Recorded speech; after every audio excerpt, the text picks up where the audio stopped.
Hey, and I think we're live now. Yay! Thank you, Google Hangouts. Hey, this is Aaron Karsten with Role Playing Public Radio, and this is a Patreon game. This is the Modern League of Extraordinary Gentlemen 20XX, better known for this particular title, which I've kept as the Skynet Paradox. So, we that's like this is another grouping of unlikely heroes in an extraordinary circumstance. So we have our wonderful cast of other Patreon players, so if you want to introduce yourself and your characters, we'll go and get started. George. Hi, my name's George, and I will be playing Danny Phantom. So the Ghost Boy, that's like from Amity Park. So, and I'll actually give you this. For each one of you, beginning with George, how did you get roped into working with it's like the league? So beforehand, when you Ever since the awful events wherein the evil future version of me with the creepy Hellboy voice and I had to deal with the time stream mess, and I had to speak to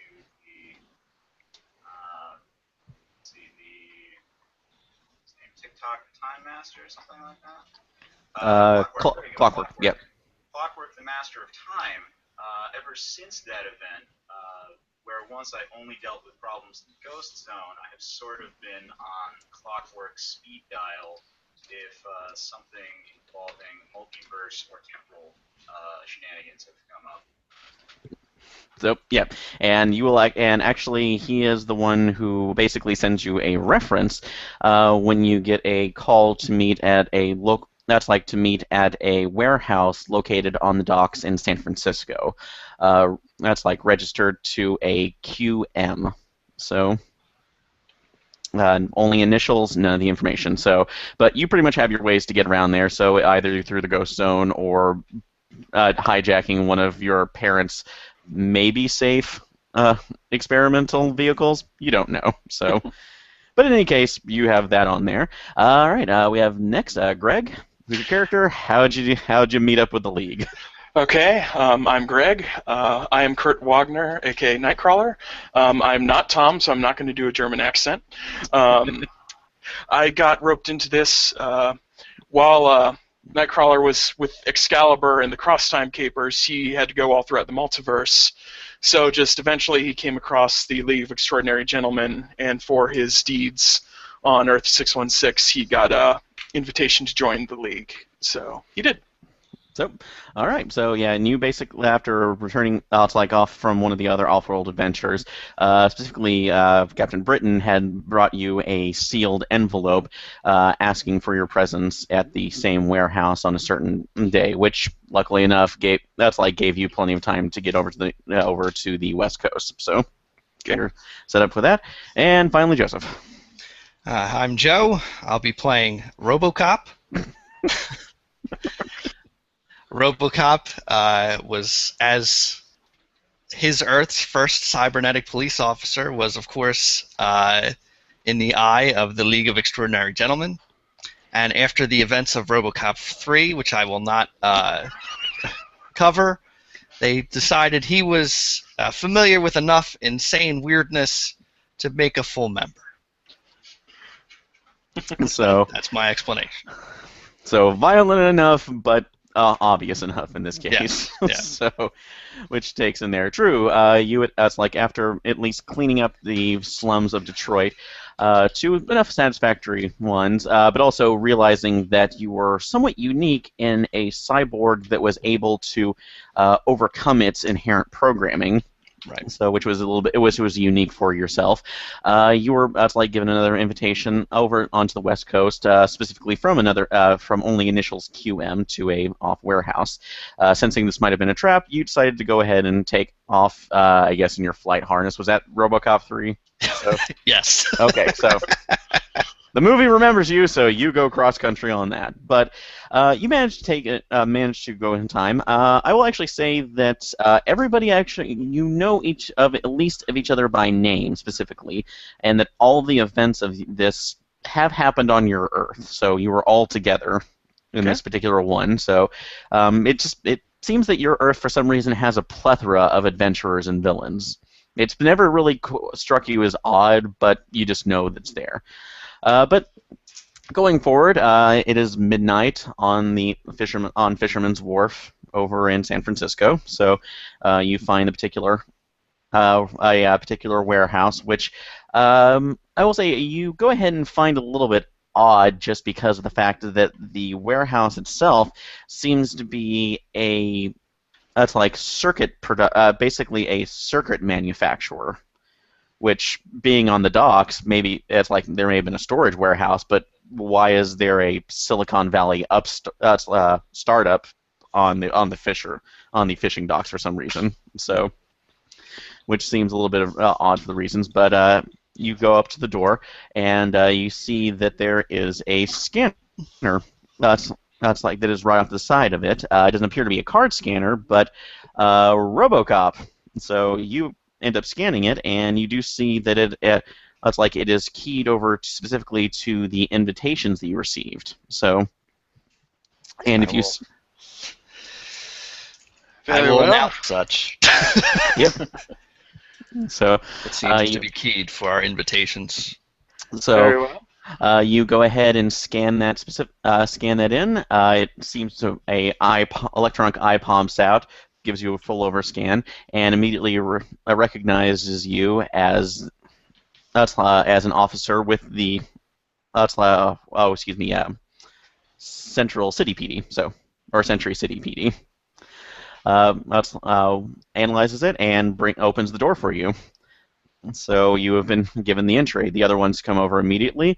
Kurt Wagner, resident of New York and active member within Excalibur and the group known as the X-Men, and one over Danny Phantom. It's like Ghost Child. It's like human ghost hybrid. Very unstable. Watch out. Also cleared.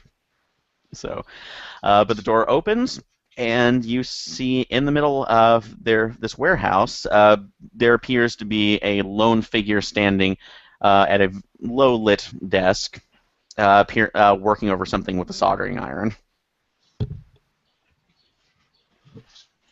So, what do you do? I walk over and just give it a greeting with a flourish. Is it a male or female? Man. So he seems to be in his late 20s, early 30s. It's like shoulder-length brown hair, but he seems pretty focused on his work. Although when you do see, you do see. I will go ahead and give. You'd see that he has noticed you, but he's not worked on there. He's not tearing his focus away from the work, though. He looks around. Looks around. Can you please close the door behind you? Very well. Shut it. So, actually, I would say, yeah, if you look, RoboCop, if you look around, you actually see that one of your scan the area. Well, actually, you see that there is specifically a data spike port behind you, which is kind of weird to see one of those, because since the only place that is available is pretty much in Detroit. Right. So that is OCP proprietary tech. Yes. So, but as you do, you see that the door responds to you. It shuts down and then immediately shutters. It actually brings up a list that says defensive measures activated, and shutters immediately go down within the room, and the lights completely come on, which you see around you now is a completely set up physics laboratory. It has almost everything that you could imagine within it, and now you get a slightly better look at the man who is sitting in the middle of the room, which he turns around, and you see that again somewhat young adult middle-ish figures. Oh, excuse me. Facial figures wearing goggles, and is holding in his hand what appears to be a 90s era cell phone. So, RoboCop, or I will actually give this to you, RoboCop and Danny. So go ahead and just roll one dice and tell me how high you get. 3. Okay. 4. Danny, You recognize from your parents' old collection of junk technology that is an older Motorola cell phone, circa around 1992, 1993. But it seems to have had some additions added to it. Specifically, there seems to be some sort of what it looks like a timer is on it, and some sort of emitter apparatus on the top. Danny looks curiously at the Stone Age tech. So, well, young man, the Stone Age tech that you're referring to has gotten me out of a lot of situations. Granted, it took me a while to get this particular one back in functioning order, but I'd rather go with the classics. There's only so many. Cellular phone? Well, that's one way of looking at it. Thank you for accepting the invitation, though. I'm glad you were all prompt. Welcome. My name is Quinn Mallory. And I'm all guessing why you're wondering why I called you here. Yes. Yes, had to fly in from New York, care of Great Britain, quite a distance. My parents are convinced that I am sleeping over at my friend Tucker's house, and I don't know how long he's going to be able to keep this lie going. Yes. San Francisco.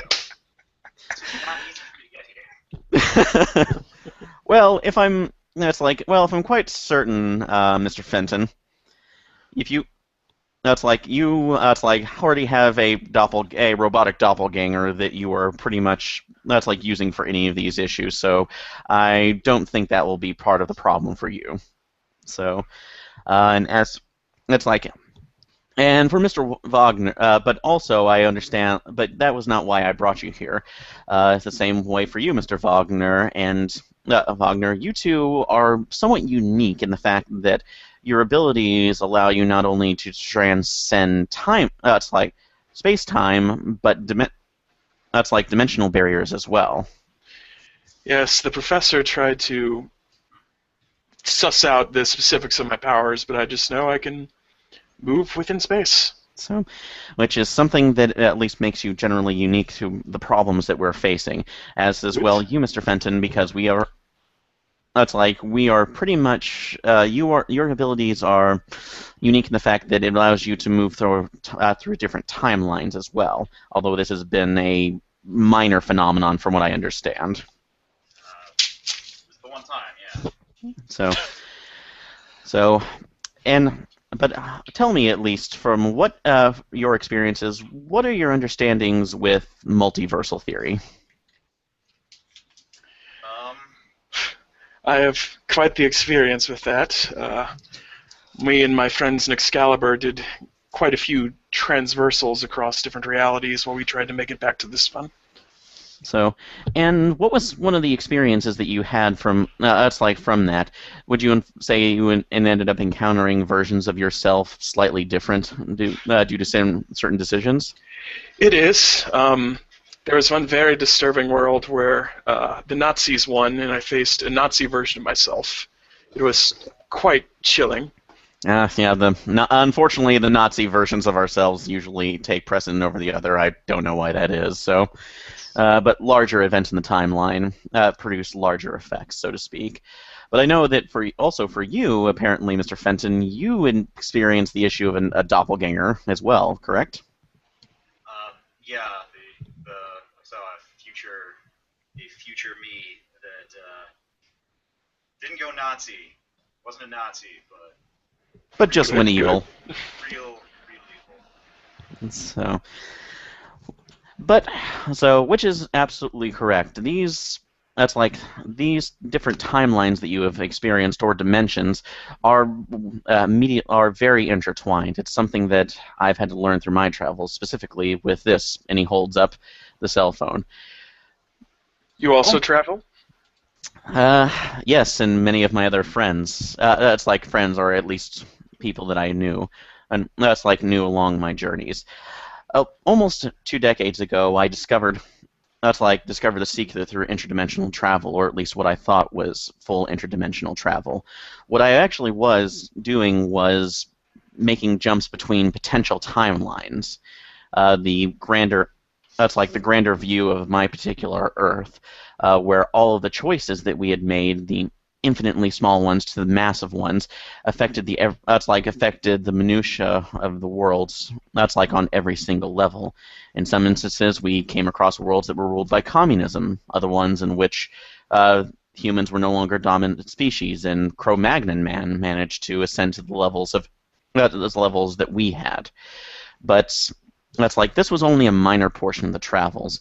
Eventually, after those particular adventures, I found a way to pierce the full veil of the multiverse, seeing the range of different dimensions that had gone through.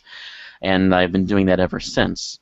Unfortunately, though, within the last couple of leaps that I have made in different dimensions and timelines, I've been finding something disturbing. They seem to be vanishing one by one. That's not good. Well, not to so to speak, it should be impossible. Worlds and universes end all the time, but there's usually a natural order, a layer of entropy, so to speak, which dictates which universes die off and which are born. But the problem here is that it's disappearing without a trace. And normally, any event that can cause a timeline or a dimension to disappear entirely should have ramifications all throughout the entire multiverse, such as throwing a rock into a pond. The outward ripples should cause effects on other worlds, but they're not. And for some power to be able to do that is staggering, to say the least. I've also found out another odd figure as well, is that other travelers like myself seem to be disappearing one by one. People who could pierce the shroud between dimensions and timelines are vanishing without a trace. So to speak. There are other ones who have been able to do this in the past, or usually if they are hunting time travelers, they're limited to their own particular time space. But this is happening on multiple Earths of different designs so far, except on a couple that have been protected. Yours, so to speak. On the one is that a planet that other ones, or a dimension, excuse me, that others have protected because of their uniqueness. In which case, we call these worlds keystones. Ones that are supposed to be protected, lest their fall cause the destruction of the entire multiverse. And in one case, but we have found at least evidence of who may be behind this, and which is why we brought you in, my semi-autonomous friend. Looking over to you, RoboCop. Have you ever heard of a military program known as Skynet? So, in this case, you, RoboCop. Would you ever heard of it? You have, actually, specifically within, just basically a minor mention within a records that this was an abandoned military AI project put in years ago. Part of its programming actually was integrated into the failed Ed 109 projects. Right. It's also probably connected with some sort of some police disturbances in Los Angeles some years ago. That is true. So elaborate with us with that. You can elaborate on that if you wish. So. Yes. Skynet was a military AI project. Some of the material from that was obtained by my parent corporation, OCP, and utilized in a different AI project of completely robotic police officers. It failed. It's also connected with some sort of vaguely connected in police reports in LA some 20 years ago. Supposedly, if you believe some of the reports, it was the offices of that produced Skynet, or were producing Skynet, were attacked by domestic terrorists, and they destroyed 90% of the materials on which it was based. So, which is correct. something a remnant of another universe that seems to have crossed over with your own Keystone and become lodged into it. That Skynet in other universes was a military. That's like artificial intelligence that, once it gained sentience, launched nuclear strikes all over the world, creating a Judgment Day, that destroyed almost all of humanity. In most of these universes, that's like they have fought via time travel. However, however, most of these issues have been thwarted on one point or another by a man named John Connor, and taking over their T series of Hunter Infiltrator endoskeletons. So, and normally this issue would not have been a problem, but one of the Skynets on one of these worlds seems to be seems to have be taking a more higher initiative, so to speak. And once I was able to start tracking at least the timeline disappearances, all roads seem to lead to this particular Skynet. Although when I tried to save another one of the time travelers, Dr. Emmett Brown, from being captured, he appeared to be. They don't appear to have used another version of their T. Their T series infiltrators. They put up something a little bit more with a more punch, so to speak. You see him tap a button on the console in the middle of his desk, and a hologram comes up, appearing to be showing a hologram of some sort of biomechanical armadillo. God damn it, Aaron. I've never seen. I'm not familiar with this particular type, but the one that took Dr. Brown was identifying itself as a Maverick. So that's Maverick, and the only other thing that I'm seeing on it was, as he enhances the hologram a little bit, a serial number that says 245656 Reploid model on it. So curious. it's from a alternate timeline where armadillos are the dominant life form? So I have absolutely no idea. It's taken me almost months to be able to get to be able to actually trace the dimensional coordinates that I managed to come across when this armadillo robot managed to capture Doc Brown. It is unlikely that they would provide armadillos with arms and legs that human beings would have. More likely, it is just chosen armadillo either as a defensive design choice or an aesthetic. So, which is a possibility. But since we are dealing with a robotic enemy that I have never encountered before, that's one of the reasons why I brought you in, Officer Murphy. Your own personal experience and your personal journey through what you have become makes you ideal for possibly dealing with a threat of such kind, as did the abilities of all of you. Yes. So. Yes, I've seen my fair share of robots. So Sentinels, the bastards. That as well. So this is what I'm asking you to do.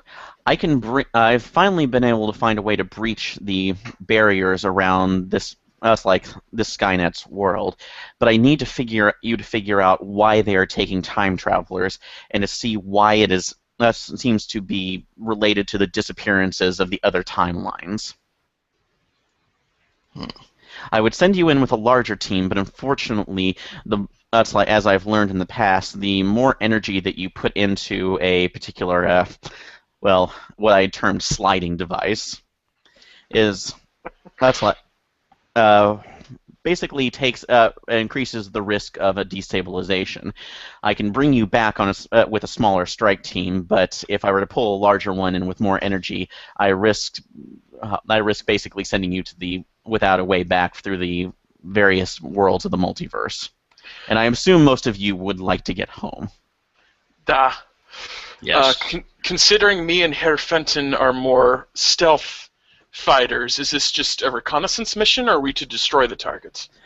It would. It's like keeping a low profile would be the best. I cannot guarantee that you will not be attacked immediately when you get there, because knowing Skynet, and if this is a sufficiently advanced version of Skynet, it may be able to sense your arrival almost immediately.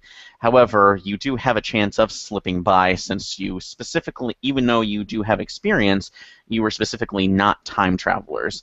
That's like those who do it on a regular basis or multiversal travel. Usually will have a unique signature opposed to them. So you may be safe for the moment, but I can't guarantee it. Good. So, but in any case, he throws the timer. I would say to you, Danny. So it's set. This one is set to bring you back within 24 hours. You have that long to be able to find the time travelers, discover Skynet's plan, and disrupt it as much as possible. If you don't reach your gate by the time, I can't guarantee your way back.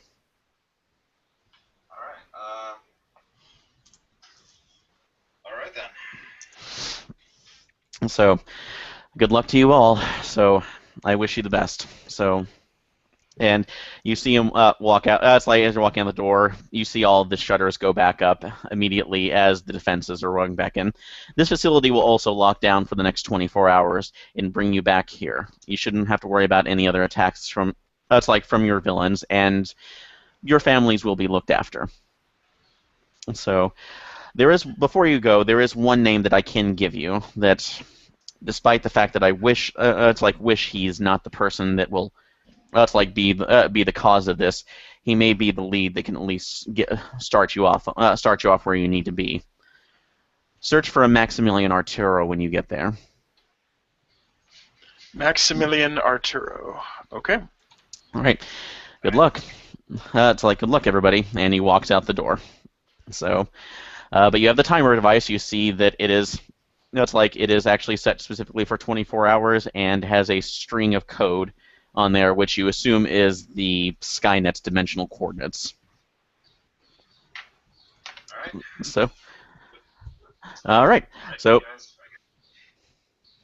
it's button. okay. So, yeah, you actually see on the bottom there are directions on the flaps that Quinn has very kindly pointed out for you, so you don't screw this up. And on the bottom, like I did the first time. So, but you pull the code on it, and you actually see some sort of clearish dimensional portal open up in front of you.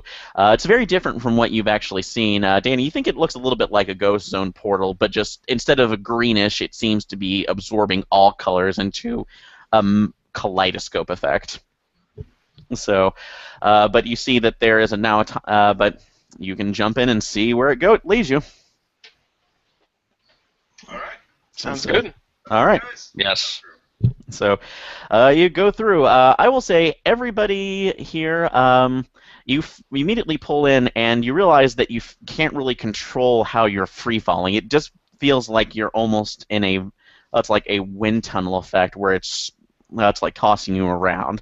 But you do, and it seems to be a sound of rushing tides or wind. You can't really tell. It's almost unnatural, anything like you've ever experienced, either through your teleportations or your other abilities.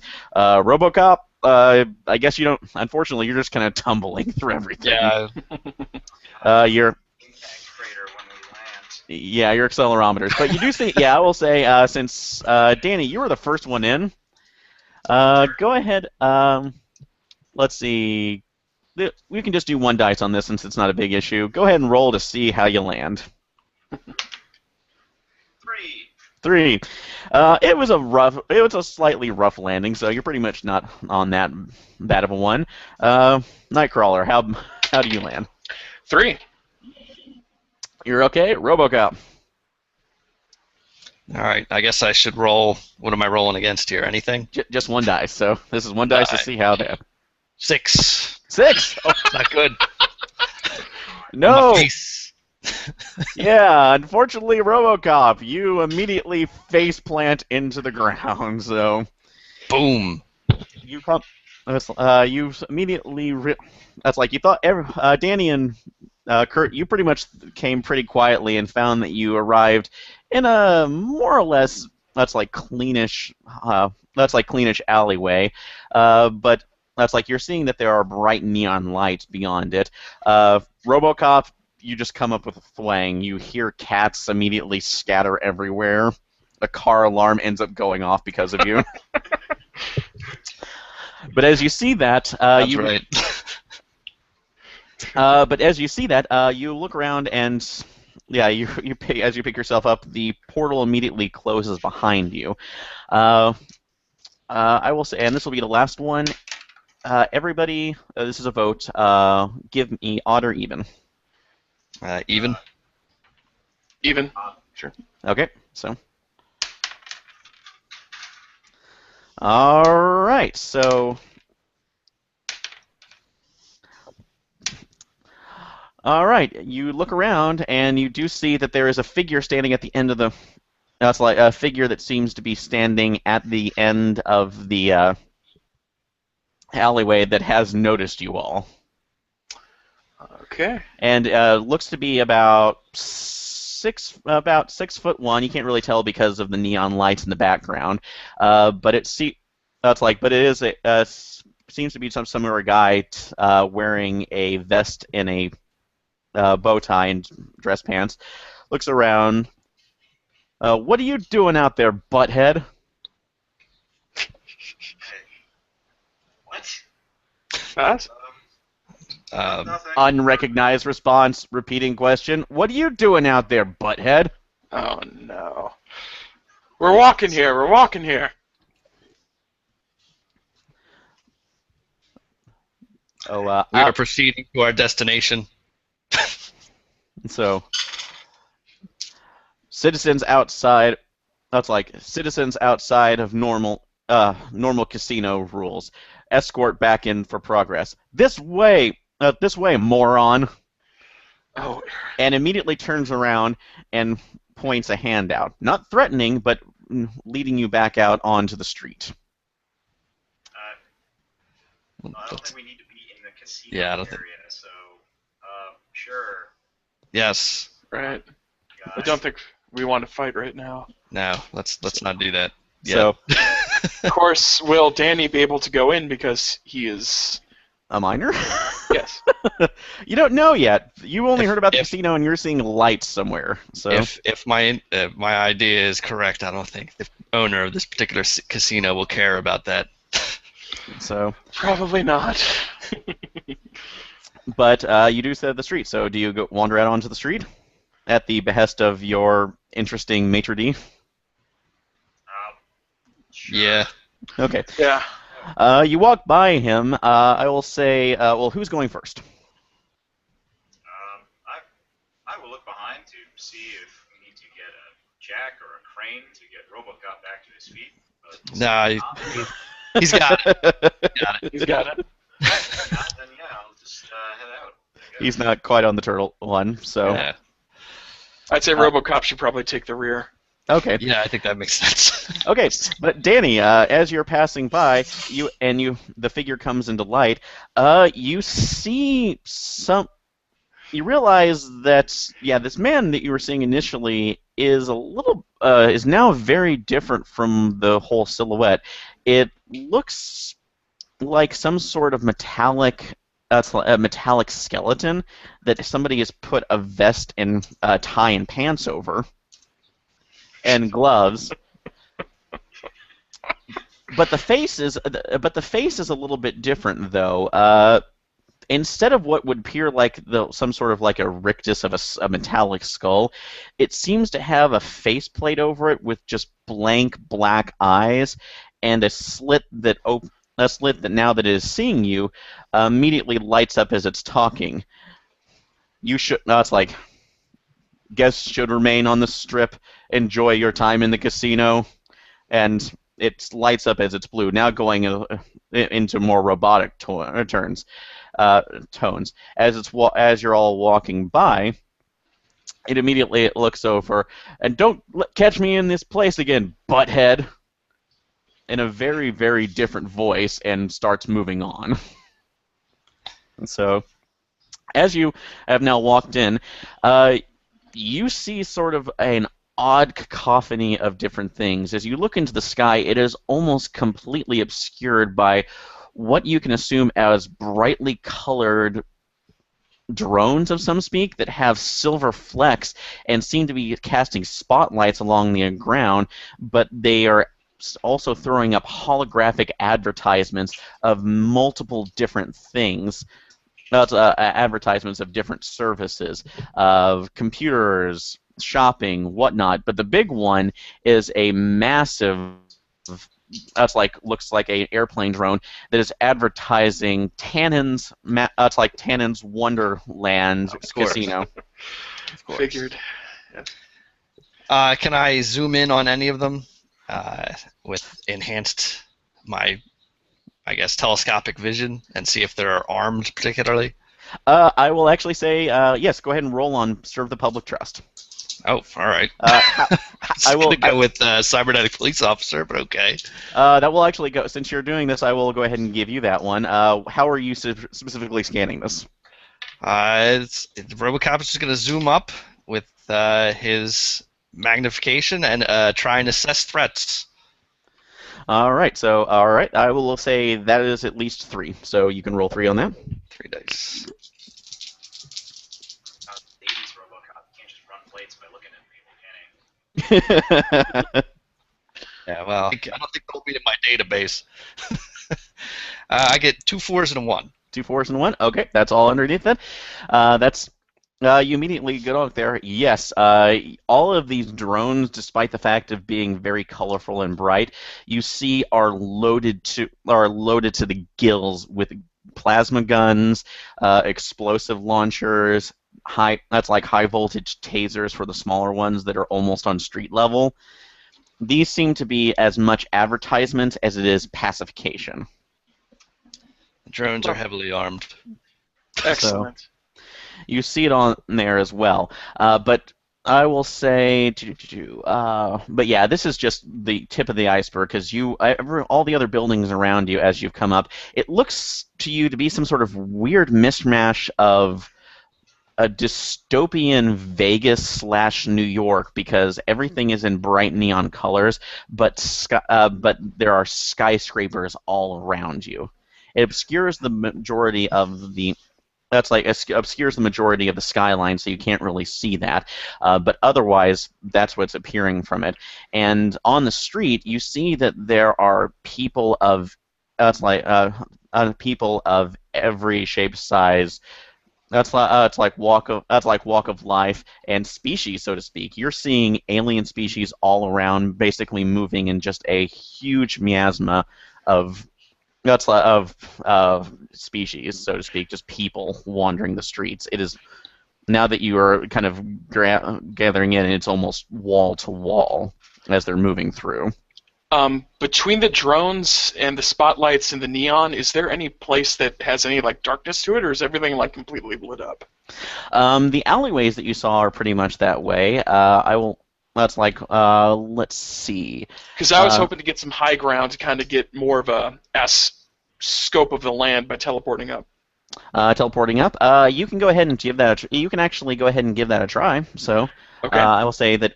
So, are you just trying to stay stealthy, particularly? Yep. I want to stay stealthy to avoid the drones, but I want to teleport up high enough, maybe pretend to be a gargoyle or something long enough that I can get a scope of the land and see what exactly is going on. Okay, you can go ahead and do that. That would be under teleportation attacks. Yeah. Where I'm going, friend, I don't need standing behind. Okay, you got a dice on that. So yes. How many dice total? For that, that's 3. So for doing that as well. And Danny, what are you doing? Looking around as Danny looks around the Star Wars Cantina cityscape and seeing all the craziness around, realizing that I'm not going to look too much weirder in my other form, so I announce way too loud, "I'm going ghost!" and then I turn into my ghost form. So you're turning into your ghost form. So, okay. If there's any response to that from the drones and the walking cyber aliens? Roll it's like roll half ghost. Since and I'll say this will be 2 specifically since you're going for ghost. Rolling 2 dice? Yes. Okay. While he was doing that, I got 3, 4, 5. 3, So 4, 1 success total. Okay. 4 and a 1. 4 and 1. Okay. Yeah. Unfortunately, that was for Lisa. In this case, you're lucky. You see that immediately, Danny, when you power up and go into your ghost form, that's like it's some of the other cyber butlers, so to speak, stop for a second, look in your direction, but it's over so quickly that it didn't seem to register completely. So they turn away and go through. But you have learned that at least the transformation or the energy expended from that did blip on their radar for a second. So you might be careful about that. So as you go through. Kurt, you managed to go ahead, and I would say you do a couple jumps and manage to get up into the. Also, well, you do manage to go and teleport. So tell me how you do that. I'm sorry, I'm taking away from that. So how Oh, no cool? So basically, you're doing that. How you do manage to get up? Where are you on one of the buildings? Okay, so the building to the left of us is just a standard skyscraper. So it's at night, so there's not as much lights on. So I kind of stick to one of the windows and kind of teleport between the darkened windows until I can get up to the roof. And then while I'm on the roof, I kind of peer over the side just enough so that I'm hidden, but I can still see what's going on. Okay, so you did get. So you do manage to go ahead and get high enough, and as you're on the top of this particular skyscraper, you see that the landscape just kind of rolls on what appears to be forever. It doesn't really seem like a normal horizon because that should just be a straight line. But in this case, it seems to kind of curve upwards. And you realize from what you've seen that this may not be a normal world, so to speak. This actually might be a station, or depending on how massive it is, because it seems like it goes on forever, a ring world. Lovely. I'll crawl back down using the same teleportation scheme and head back to RoboCop. So, and, we may be in space, friend. So, but it's about that time though, when you were starting to crawl back down, one of the medium-sized drones levels off on you, and a monotone voice. Guest, we have been alerted that you are using unknown dimensional unknown dimensional teleportation abilities. Your presence is required for Skynet processing. Fascinating. Teleport. Street level. Street level. And immediately once you do that, you see Kurt reappear on the ground, and all of the other drones immediately stop in the sky, at least around the street level, and angle down. And in a loudspeaker, you immediately hear, "Unregistered dimensional teleporter. You have been you have been given a request to proceed to Skynet processing. If you do not comply within 5 seconds, you will be fired upon." That building that we were next to, is there a lobby I can see inside? So, yes, 4. So, yes, there is a lobby inside. It appears to be some sort of bank which is allowing for the exchange of Wiley credits.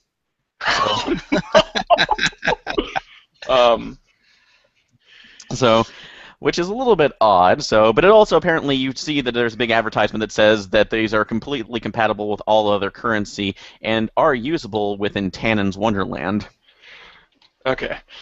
Joseph, if you don't mind, what I think he would do is he'd turn to RoboCop and say, "I think we need more than 5 seconds," grabs onto him, and teleports into the bank to get behind the counter so they have some time to think and plan how to attack.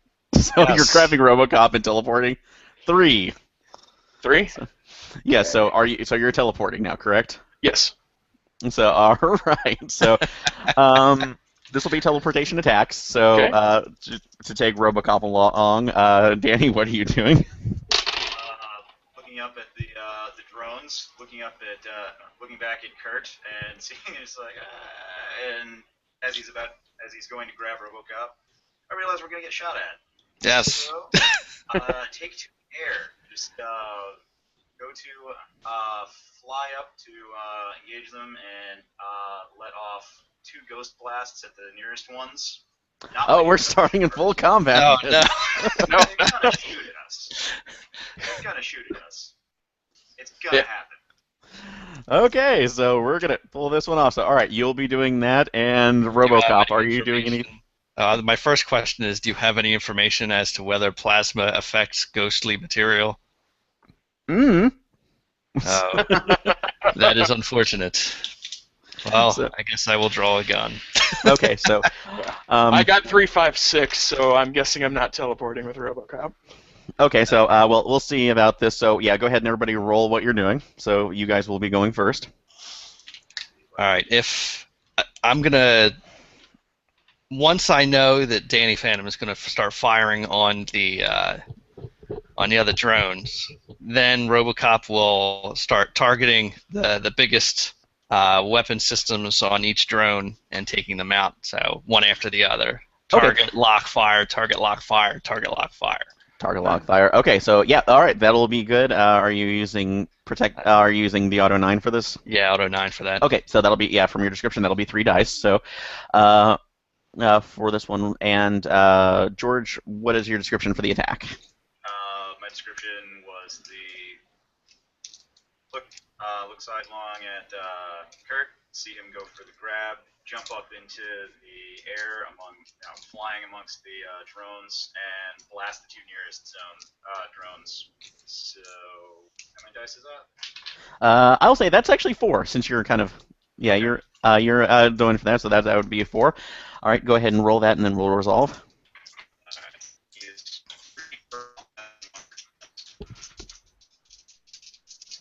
Half ghost. Ugh. Rolled a 5, a 5, and a 6. That would have been really awesome in another Oof.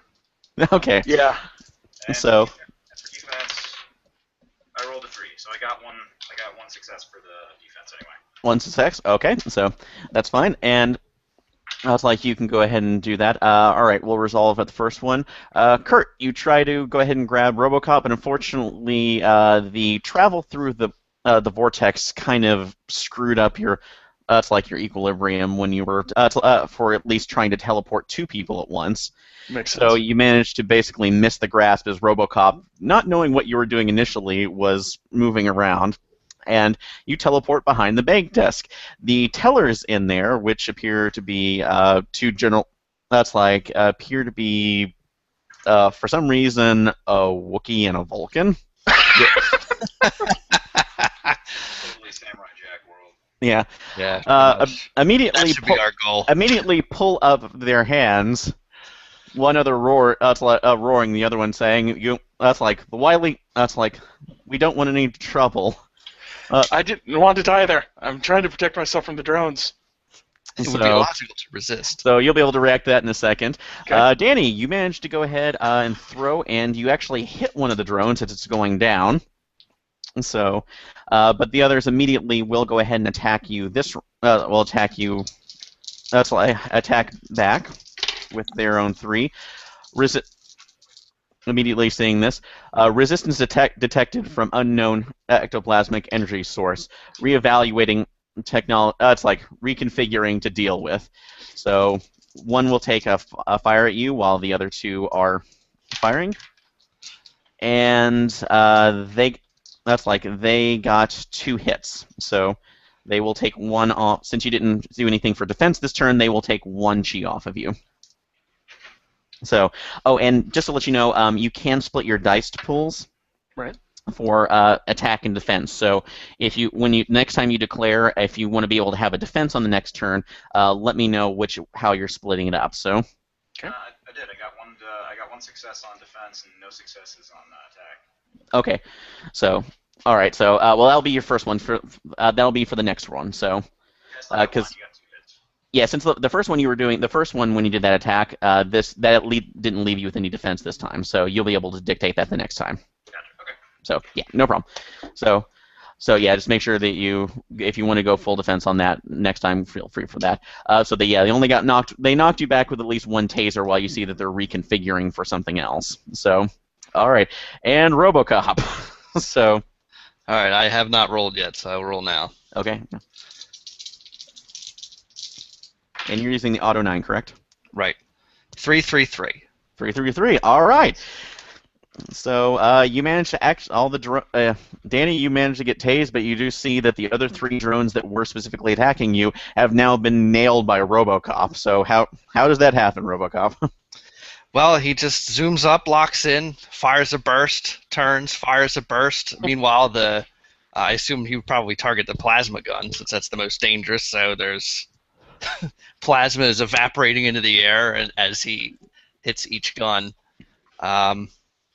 And I suppose that the drones are now would be rendered unsteady due to that unexpected impact. Yeah, actually, thankfully to CCP's proprietary armor buster technology. That's right. All of the drones specifically explode into pieces around you. So, Danny, you have been saved by RoboCop from getting at least hit from another one. And as you're falling down, you actually see what appears to be some sort of wand falling from one of the other drones that looks a lot like some of your parents' tech. So it doesn't look exactly like that, but it looks like it could be used for ghost hunting. God damn it! So, which is weird they would even have that to begin with. How would they even know about it? But as you see, so. But yeah, I will say, if you want to go ahead, one of them is falling in such a way that you can actually catch it if you want to. So you catch it, and you see that this one sees. It doesn't say Fenton on it. As you turn it over, it says property. That's like production of Spengler. That's like Spengler Industries. So as I turn it over in my hand, does it look like a cobbled together thing with like spiraling red wires and stuff, like blinking lights? Yes. Like I said, this is the wand portion of it, which you have no idea what was powering it to begin with. So, but it's not your parents' tech, but it looks really close to it. Looks like the sort of thing that would cobble together. The professional looking thing on this thing is the part. But about that time, since you did take down the drones, you hear an alarm go off. Suddenly, all the neon lights that are on this particular street immediately go red. Oh, good. And and the loudspeakers from the other drones that were flying on around the street level, street level go threat level. That's like unknown threat assessed potential dimensional interloper, assigning local maverick to take care of it. Please clear the street. And immediately, almost all the other people on the street start streaming out, screaming. Good. So, and at this point, you do see. It takes about a minute to.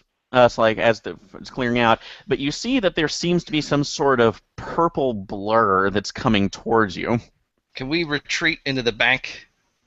Yes, you can. People are running out of the bank, and the Wookiee and the Vulcan seem to be running, just leaping over the counter and running out, because immediately when you heard that from inside, Nightcrawler, when you heard the word Maverick, everybody just seems to scatter. I'll leap up onto the counter, and I'll draw my swords and go, well, I guess we found what we were looking for, one way or another. And then I see everybody else coming inside, so I stand my ground. Yeah. You may want to find defensive positions. Is this like a classical bank? No, marble countertops? No, this is just basically like a small branch bank. Think, Okay. yeah, basically just think small one for like an ATM, maybe a small vault with a couple of safety deposit boxes and an ATM. That's pretty much. Is there a drill in the parking lot so we can start drilling? You lose all your chi for that. So roll up your next character. No, unfortunately there's not. So, but oddly enough, you do see some guys wandering by in suits with some very odd clown masks. So, but you never know. It might be Mardi Gras in this world for all you know. It could be. So, um, Thinking better of this bank heist. but it's about that time that the purple blur that you two, RoboCop and Danny, saw coming up onto the street immediately seems to kind of halt in the front of the store, and you see what appears to be, maybe it's a robot, maybe it's a man, but some being in purplish and white armor that has a slit visor helmet and what appears to be a very large belt-fed cannon on its shoulder. Can I perform threat assessment? So, yeah, if you want to do threat, threat assessment's fine. What are you doing are you doing that underneath cybernetic police officer? Zoom in. I'm gonna. Cybernetic police officer. Okay, I'm gonna I'll- attempt to zoom in. So how was the description of this threat assessment? Zoom in, try and identify caliber of the weapon, material of the armor, and potentially whether it is wholly a robot or is a man-operated battlesuit or is some sort of RoboCop-like cyborg. Okay, so you can go ahead and do that. How That will many be dice four. should I roll? That'll be 4 dice. So Four dice. I like to imagine all of this taking place. I don't get a thing. I don't get anything. 6, 5, 6, 4. Wow. So unknown pretty battle terrible. type, unknown battle type, not Oh. part of CCP records. I don't know. OCP doesn't know anything about it. So, but it is walking into the bank now. So, George, what were you saying? I was just thinking. I was just imagining the scan in typical RoboCop vision with the heads-up display and the Yeah. Yes. Yeah. everything's for some reason still in DOS. Yeah. Oh God, yeah. In the DOS lettering. Oh my God. Of course. No, that actually works well. So, all right. So you haven't gone through, but it's walking calmly towards the bank. Although you see, it's not at least taking an aggressive stance, but just a very steady one, almost like it's stalking you. So, but it's about to open the door. Danny, it's like Danny or Kurt. What are you doing? Since he knows I'm there, I'm just going to stand my ground and just kind of ready in case he starts firing. Okay, so you do that, Danny. I am going to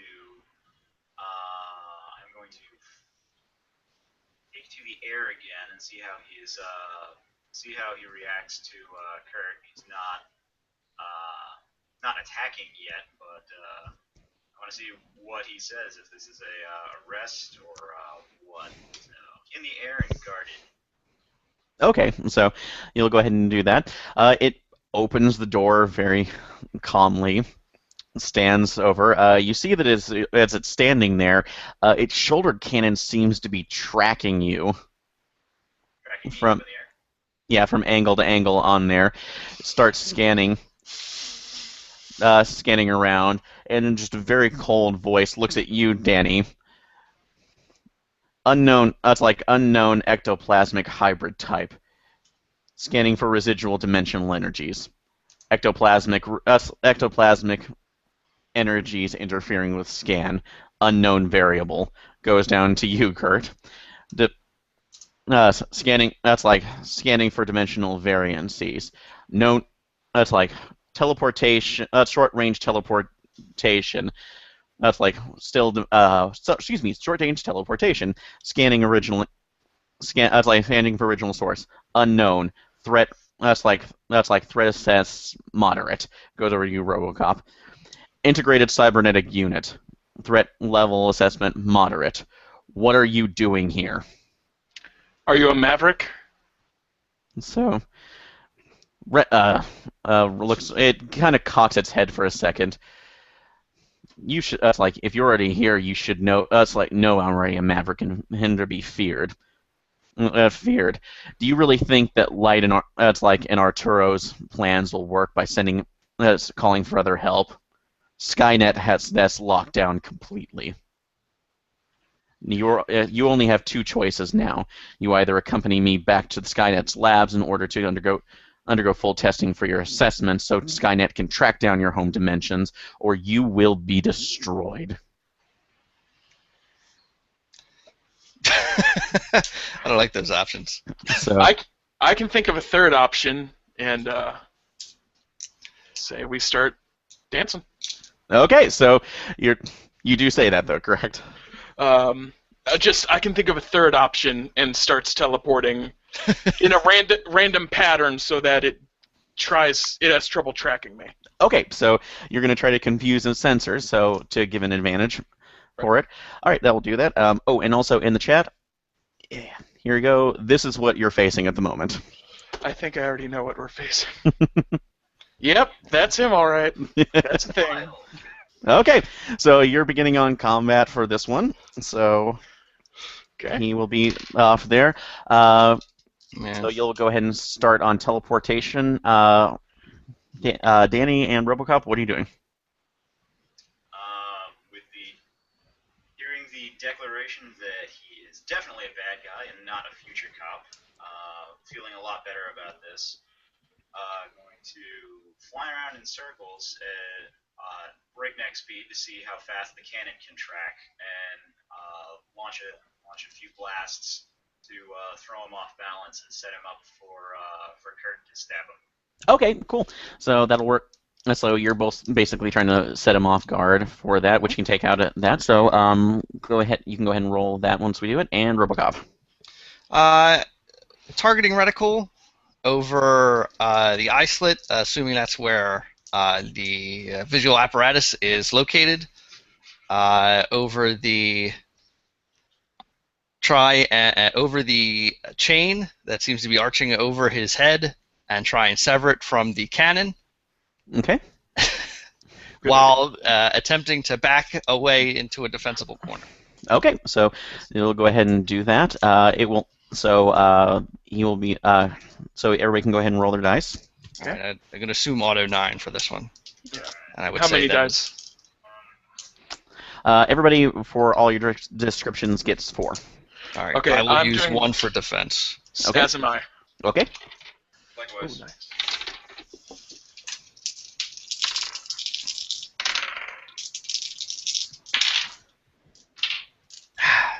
Nice. Alright, so I got 2 successes. I got a 1 and a 3 on ghosts, on half ghost for Okay. offense. For offense, all right. And for defense. Okay. And 1 success, 1 3 for defense. Defense. Okay, cool. So you got 2 of those as well. All right. Joseph, what'd you get? I got, using auto 9, I got a 3 and a 1 and a 5 for offense, so 2 hits, and a 6 for defense for, I guess, cybernetic police officer. It's pretty much catch-all. Okay. So you managed to go ahead and take that. And Greg. I got 1, 2, 5 for teleportation attacks for attacking, and then I got a 1 on, I guess, acrobat for defense. Okay, so all right. So you managed to go ahead and defend yourself from there. So how does this attack go down on? That's like on this particular Maverick. Since you were group attacking them all together. Okay, so I'm going to throw something out, and anyone feel free to veto details that they don't like. So Danny is flying around in circles, and Kurt is doing the vamping thing. Whilst autocannon. Much vamping. Whilst autocannon is having trouble keeping up, he gets thrown off balance by the 2 blasts by Danny. Kurt at this point goes in for a stab. The autocannon levels directly on him at face level, and at that moment, RoboCop's blast takes out the ammo belts, and then Kurt is able to continue his attack uninterrupted. Yeah. Sounds good to me. Sounds good. And I was also going to stab in the face, since that's the weak spot, it seems. So that works Okay. perfect.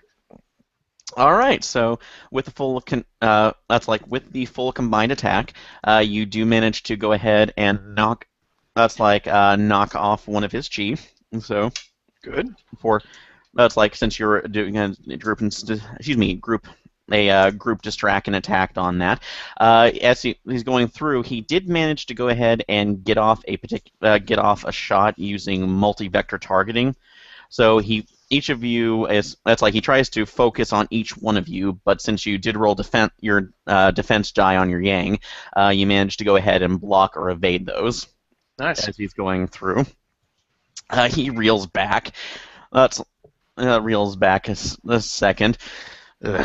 So and starts what you almost see breathing heavily, which is a little bit weird hearing coming from a robotic rasp.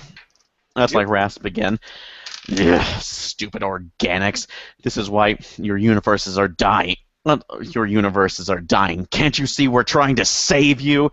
And immediately, I will say, go ahead and immediately launches a full-on dash attack, moving faster than you would imagine, at RoboCop. So Ooh. he will be attacking with blind. That's like with his blinding dash.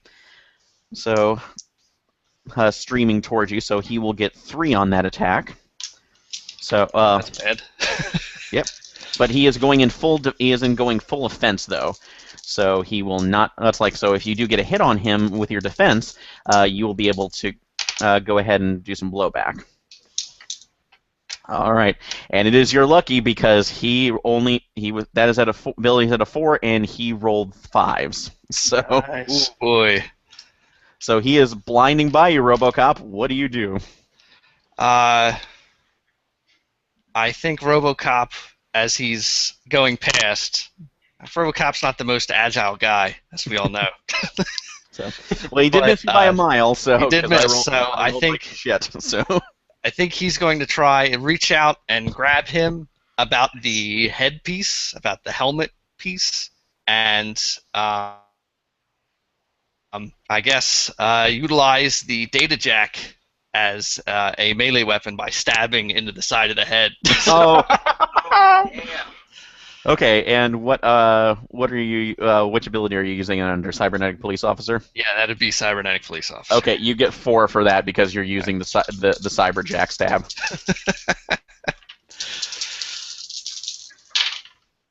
That's not very good.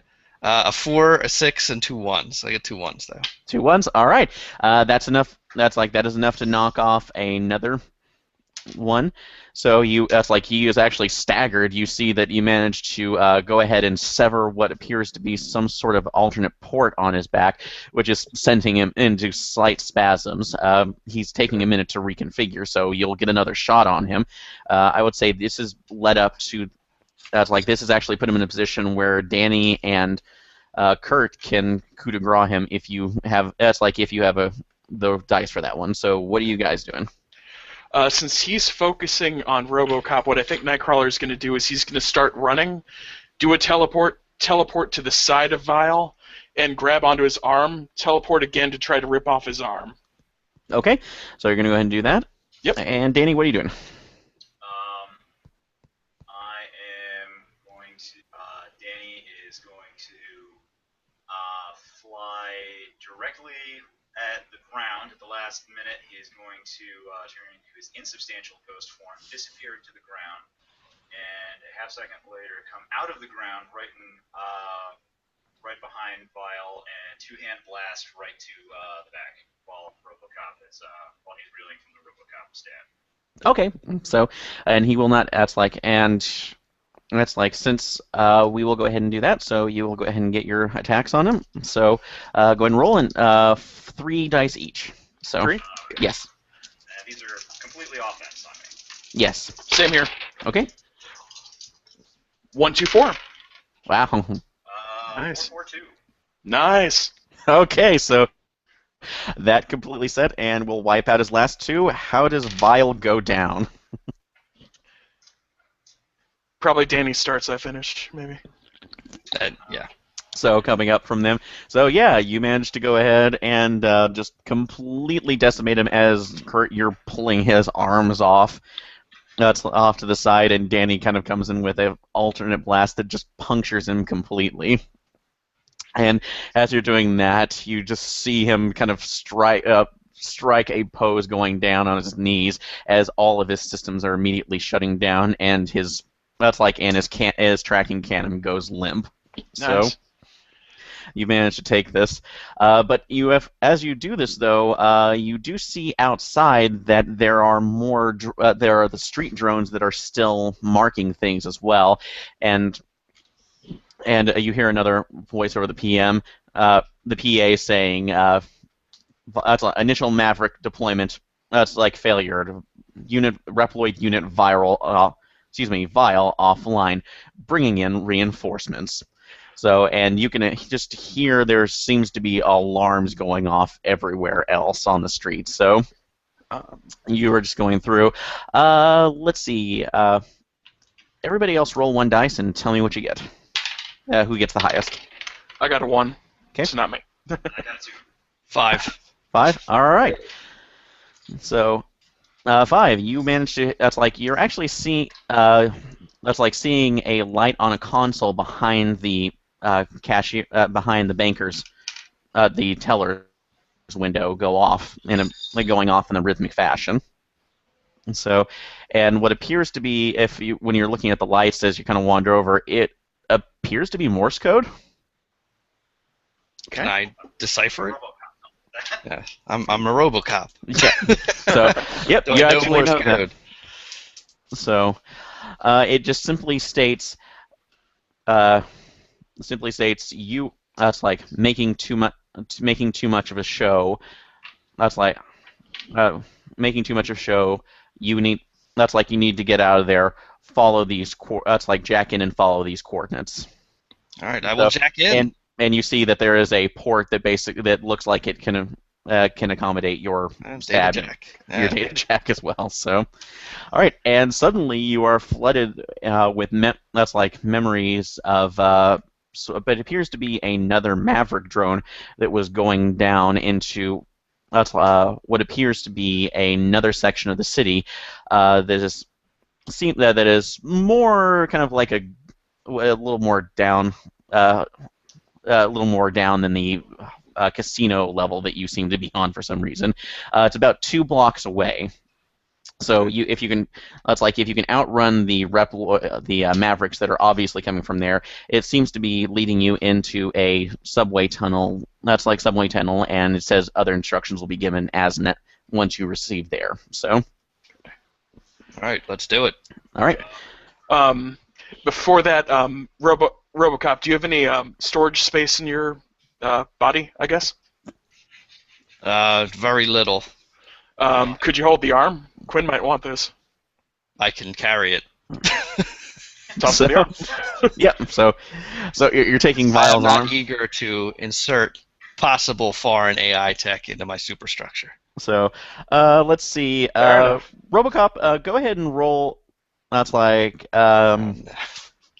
you realize that there is information possibly to be had with taking some of the remnants of a Reploid. Although I would say this will be a scanning roll with Cybernetic Police Officer to see what would actually be worth it. Okay, let's see. So if we're going to scan that, we'll take the arm anyway, but I'll do a close-up scan looking for exposed circuitry, and then a separate scan of that, I suppose. Okay, so you can go ahead and that'll be 3 dice. I get 655, so I get nothing out of it. We'll just take the arm. Okay, so you have the arm. You don't know if it's worth or anything or not. So my scanning protocols are not sufficient to analyze technology of this level. Okay, so you do see. That's like you do see that that's going through. You start running out the door. Behind you, there does seem to be another figure, 2 other figures that you can see coming around. One seems to be what you can only describe as kind of like a purplish, it's like eagle human. You've not really ever seen anything particularly like that. That's strange. Out. And on the ground, there seems to be just some sort of yellowish ball. It's like a yellowish armored ball that seems to be rolling towards you. Cheese it. Kurt, can you teleport all of us to a location 2 blocks from here? I can try, but should we teleport? The whole reason I got into this mess is because I did. That is a good point. Well, let's see if this bank has a rear exit way. Okay, so you go in the back and you see that, yes, it actually does lead back into an alleyway.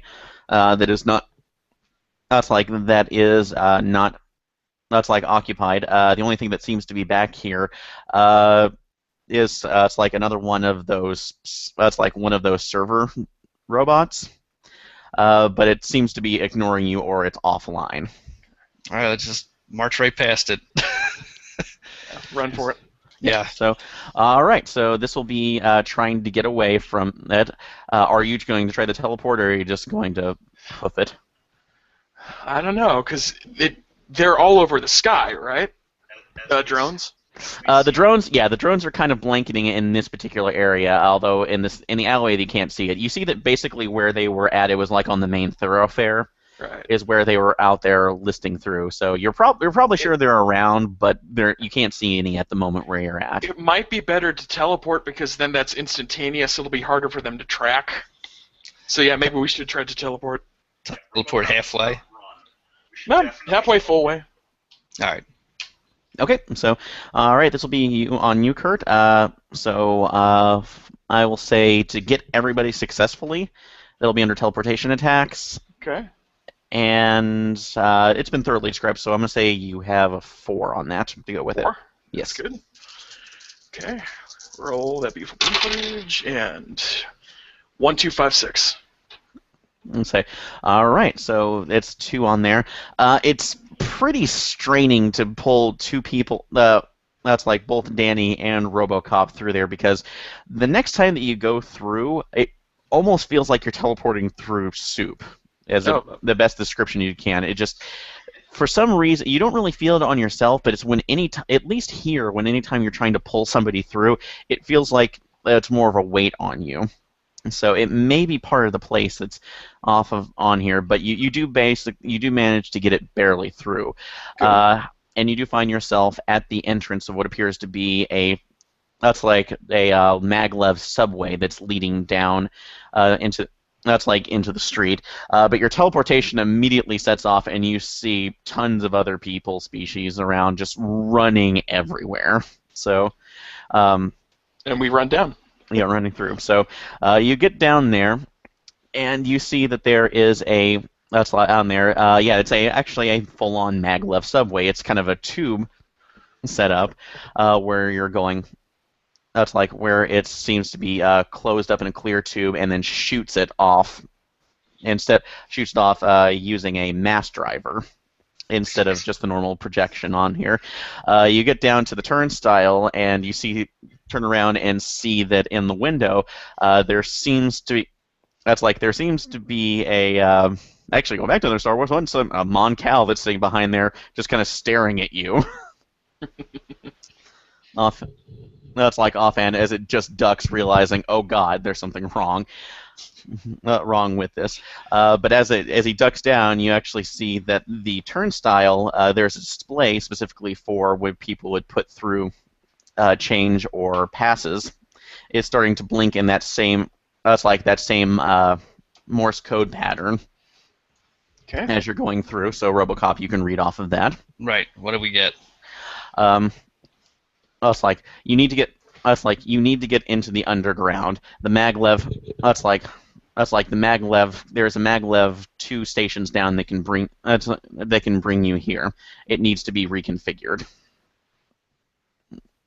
So, and it uploads and it immediately uploads through the Morse code specific directions on where to go in the station in order to redirect the maglevs. All right. So is there a maglev train parked here?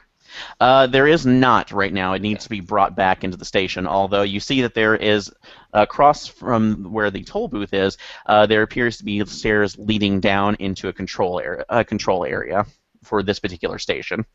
Well, let's go take a look. So, all right, you'll run. That's like you end up running down there. People again now are seeing you run through and are starting to panic all around you.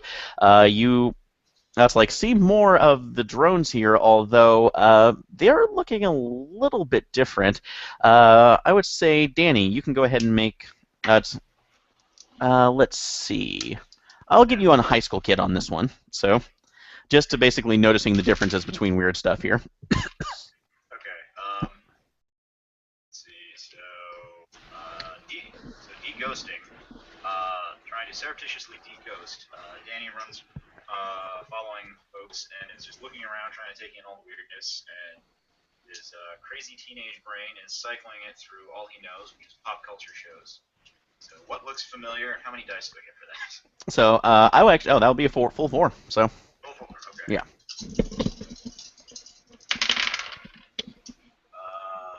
1, 2, 5, 6. So it's 2 successes on that one. 2 successes. You're not really sure because you couldn't really tell the first time because those other robots that had the tuxedos on seemed to just be kind of like a weird mishmash. But you see another robot. It's much bulkier. But the face is basically its face is the same as it was on that other one that looked more like an endoskeleton. You can't really place it, but God help you, it looks like the face off of one of those robots from that Dr. What's-It show that Tucker's always talking about. Of course you would, Aaron. Of course you would. So it's a giant clanky robot. yeah, you remember, you know, it was called Cyber something, but you can't really remember the full name of it. Something really obvious, like Cyberman. No, that's too. No, that's Yeah. too obvious. They wouldn't know. But it seems to be patrolling around the air. At least one of these seems to be patrolling around the area, at least. So going off to the end, they are. It seems to, but it doesn't seem to be attacking. It's more or less just doing crowd control. Offhand, it's trying to keep everybody else together, and they have not noticed you as of yet. So Good. which works into your advantage. So if you want to, you can try some other way of sneaking down. You do see the stairways leading down into the Maglev Control Center. And so how are you getting down there past these? Past the cyber guards.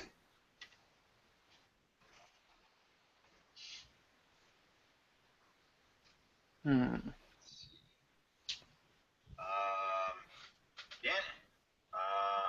we'll look at RoboCop and say, you look kind of like them. You could try and pass yourself off as one of them, and they'll let us go through. RoboCop frowns more firmly than usual. Danny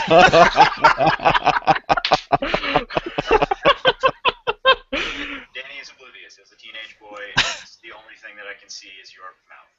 Yeah, well, It he'll could try work, it I anyway. suppose. He doesn't have a better idea. You get a chi back for that, George. So since you're playing to that, good job.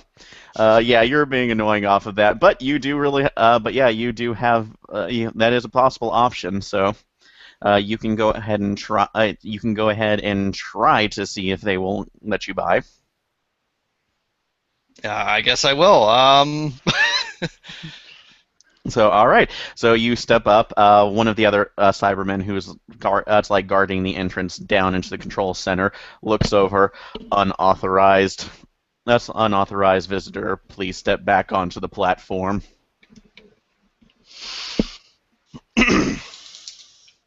Let's see. Should I try and bluff this? I think I'm going to. So okay. All right. So let's say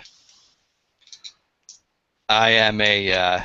He's going to express himself as a.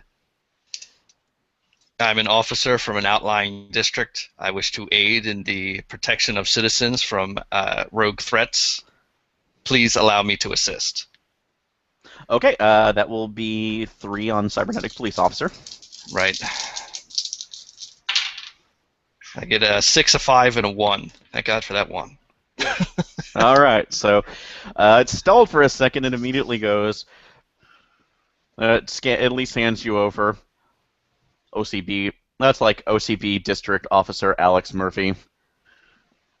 You are far from your district. We do not need any other services here. Please step back onto the platform, officer. All right. Well, that didn't work. Certainly, I I will step back onto the platform. Okay. So, yeah, this Turn and look at them. yeah, this particular Cyberman didn't fall for it. So, what do you do next? Cybermen. It's a long shot, I know. Let's see.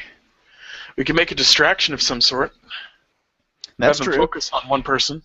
So, yeah, you can. So this one has been nicely placed on here. So if you want to try to do that, so how are you? Or that one. So what distraction are you pulling up? I do not wish to put the child in danger, so I'll volunteer myself. I could just start teleporting further into the tunnel so that they go along the tracks, so maybe we could destroy them with the maglev train as it pulls into the station. Okay. Well, I will let you know that that's unfortunately the whole one. It's basically kind of think of like the old tubes. Okay. The old tube transits. Basically, this one is like a clear one around the maglev that it closes the tube entirely and then pressurizes it. So before it shoots off its mass driver. So well, then at least get them far enough away that they're away from our section, so we have time to get into it and leave. Okay, so I can do that. I will say go ahead and make a. I would say this is a 3 roll on Protect the Multiverse. Okay. 3 on Protect the Multiverse. And I got straight 3s. Okay. You realize, though, that you do have the best option of possibly providing the distraction because, given your abilities, you are transversing through another dimension, and it's already been proven that Skynet's in this place already has the ability to detect it. It's basically a miracle it hasn't really shown up as full on the radar as possible until that last time. So if you can use that as a distraction, it might get them further away, but you don't know.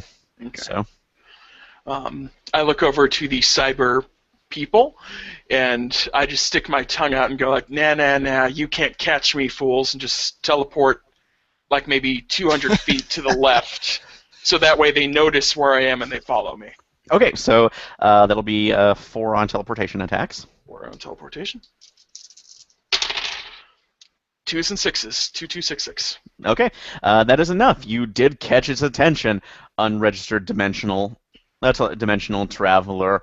Halt. That's like halt and prepare for integration into Skynet. You keep saying that as I continue running down the hallway. So, all right, you provided enough distraction, so they will catch up with you in about a couple of rounds. So, the other one has removed itself from the door, so you have a clear path going down. Nice. And so that will be you, Danny, and RoboCop. So we'll come back to you in a minute, Kurt. Okay. And so, all right. As you run down, you see that that's like that the control area is actually fairly smallish for a second. It actually goes underneath the rail line and appears to be a set of server blades that are set up next to. That's like next to us, like Danny. What you have recognized is a giant version of that's basically a magnetic mass gun driver. So, but the way that it's actually set up in this one is that it looks like it is actually on a set of axes, and that's like in a rotator that can actually set it to move the train tubes into different lines. So. And the other one, so it can actually move whatever train that is up there, or at least comes in line, can be moved onto a different track.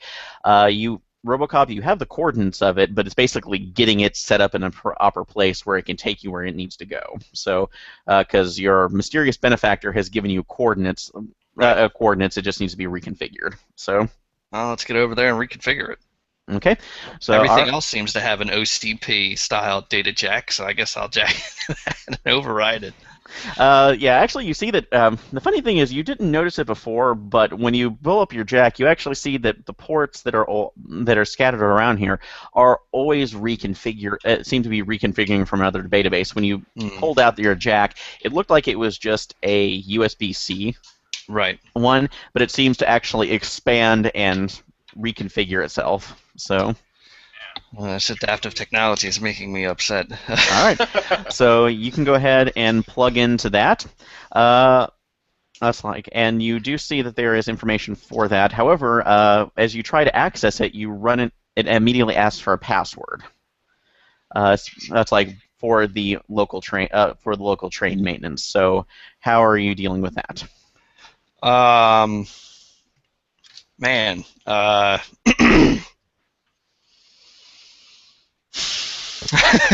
That's a good question. So I don't know. Okay. Skynet rules with a Z. So, I don't think I'm going to use that. so Scott, so you're just gonna try a random try at the password? I mean, Could I RoboCop's not really a. He's not a programmer. True, but again, he is a cybernetic police officer, I and guess so. he does have access. He does have access to other protocols as part machine, so you can try Right, so I something with guess that. I'll try Or- and utilize recently installed anti-hacking protocols. Because OCP is very aware of the damage hackers can do in the world's new data sphere. Okay, I'll take that. So that will be 3 on cybernetic police officer. 3, 2, 1. Okay, that is a perfect one. You managed to find the encryptions, which are very similar to what you've actually seen. They're actually a little bit basic, which is kind of surprising, but you get past it, and you do find that the operator. It's kind of weird. The operator's password was Fear the Ripper. So Fear the Ripper. a little bit odd on you, but can't do anything else. But you do manage to go ahead and bypass it. So luckily enough, you do not activate the station's security drones, and find a way to reconfigure the.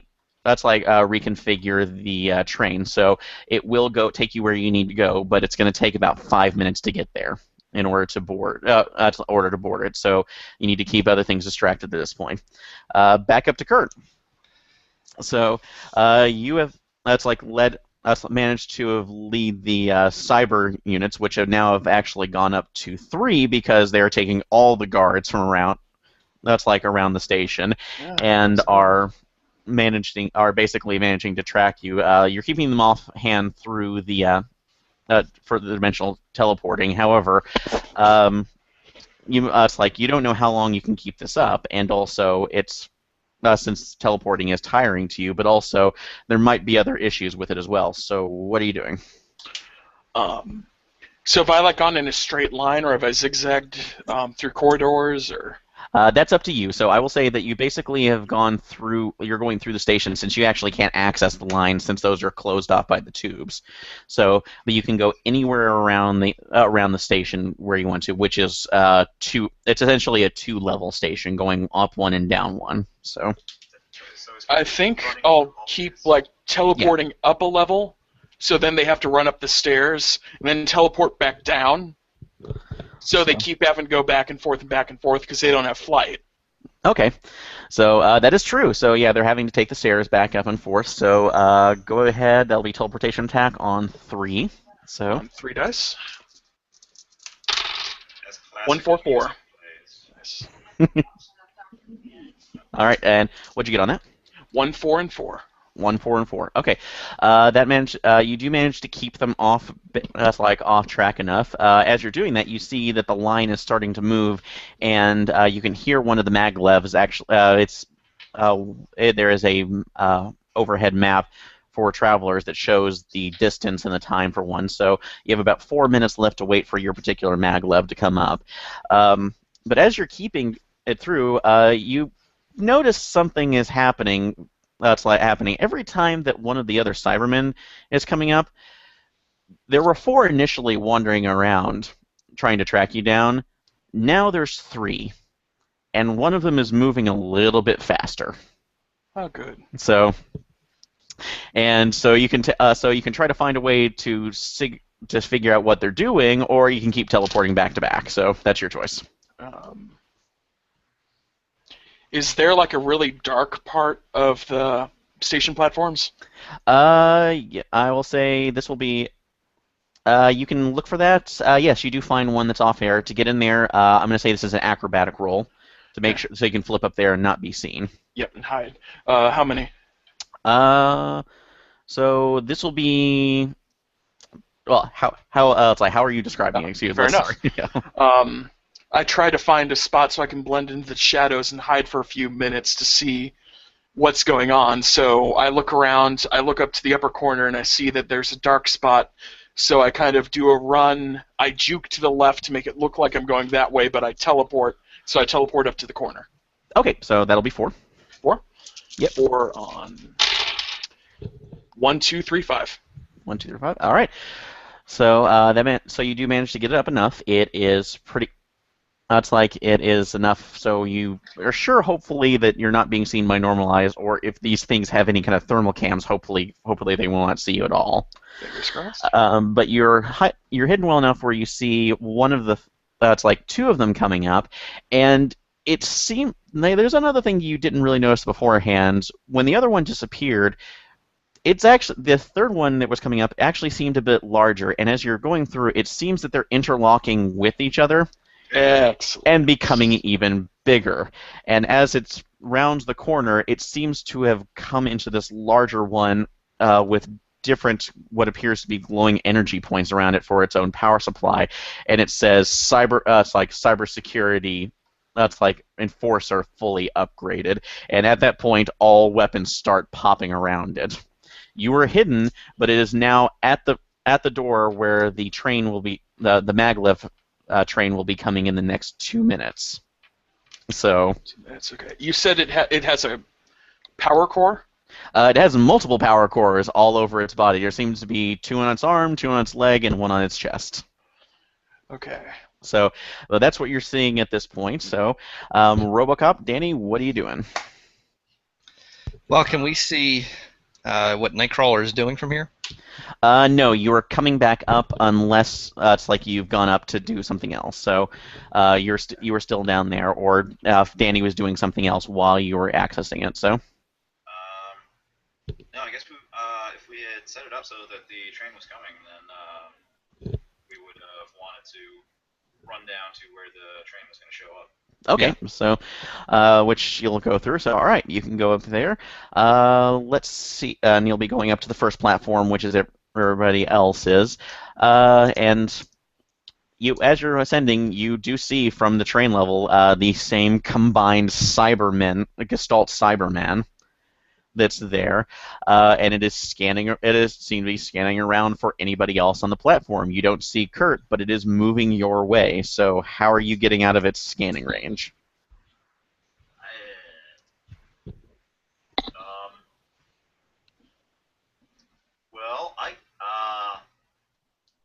well, I can ghost and then just fall through the floor. I don't know what RoboCop's doing.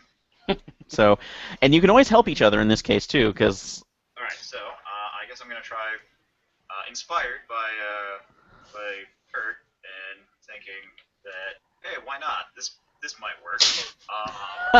This is going to be very disturbing. Grab onto RoboCop and attempt to make us both insubstantial, and goes through the floor. okay. So, since that was well done, I will go ahead and give you 4 on that. Okay. So, That'll be the half ghost. That is a 1, a 2, a 3, and a 5. all right. So that is enough. You managed to make yourself insubstantial and realize, oh my God, this is like 2 tons of metal. What am I doing? Is this what it was like when Kurt was teleporting with us? But yeah, RoboCop, yeah, you go insubstantial, which is an odd feeling that's not fully registering with you, but you do manage to do that. And Danny, yeah, you as the Gestalt cyber unit is scanning around, you manage to duck down and kind of keep your heads above while it's looking around. It does not register to you. About that time, though, as you sink, you see that your train is pulling in, and the clear tube opens up for access into the unit. So but the cyber Gestalt is not moving. So how are you going to get past him? Are there windows in the train? There are, but you have to get past the clear tube first. So, but yeah, you can see in there. So, Okay, if I can see in there, I could just teleport straight inside. so that is true. So, although it's like he may sense you though because he may sense you because of the teleport. So be aware of that. Right. So, but you can coordinate your attacks here. So, go ahead and think about what you're going to do, and I will be right back. Okay. Okay. We could resubstantialize. RoboCop could push the Cybermen onto the tracks, and then you guys could start the train up, run it over, and then RoboCop can board after that point. It's probably a little too big to run over. If we destroy the power cores, that would shut it down, probably. Okay, that's probably a pretty good chance. I'm not up on my Cybermen, to be honest. I don't watch Doctor Who, so yeah, I don't think Nightcrawler does either. They're big clanky robots. Okay. They move very similarly to RoboCop, You- actually. That's Good. pretty sad. That's my comparison was not unjustified.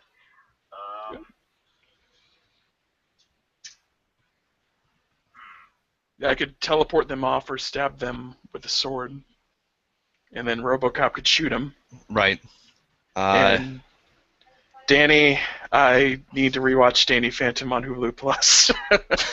Could use some sort of ghost powers to affect the cores. Yeah, you could do some ghost. Kurt, why don't you just Azazel him? What his dad would do and fly up in the air with him and drop Cyberman. Jen is I'm sorry, what was she suggesting?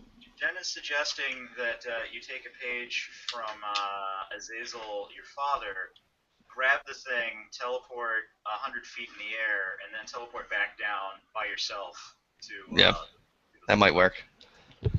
But I don't want to reference Chuck Austin.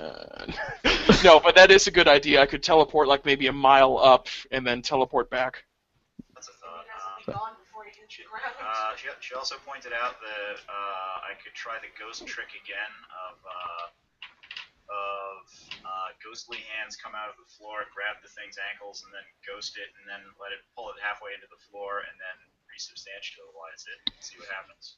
RoboCop would prefer any option that is not going to cause civilian casualties. So Yeah. So let's not teleport him into the air and then drop this, Oh, fair enough. okay. 1,000-pound weight into the ground. Okay. So yeah, he could go at substantial, drag him halfway into the ground, and then maybe I could teleport the head off or something. Yeah, that sounds good. So okay. So you have a plan up now. And RoboCop can try and hold him in place. Yeah, that works. Okay. So what's the full plan?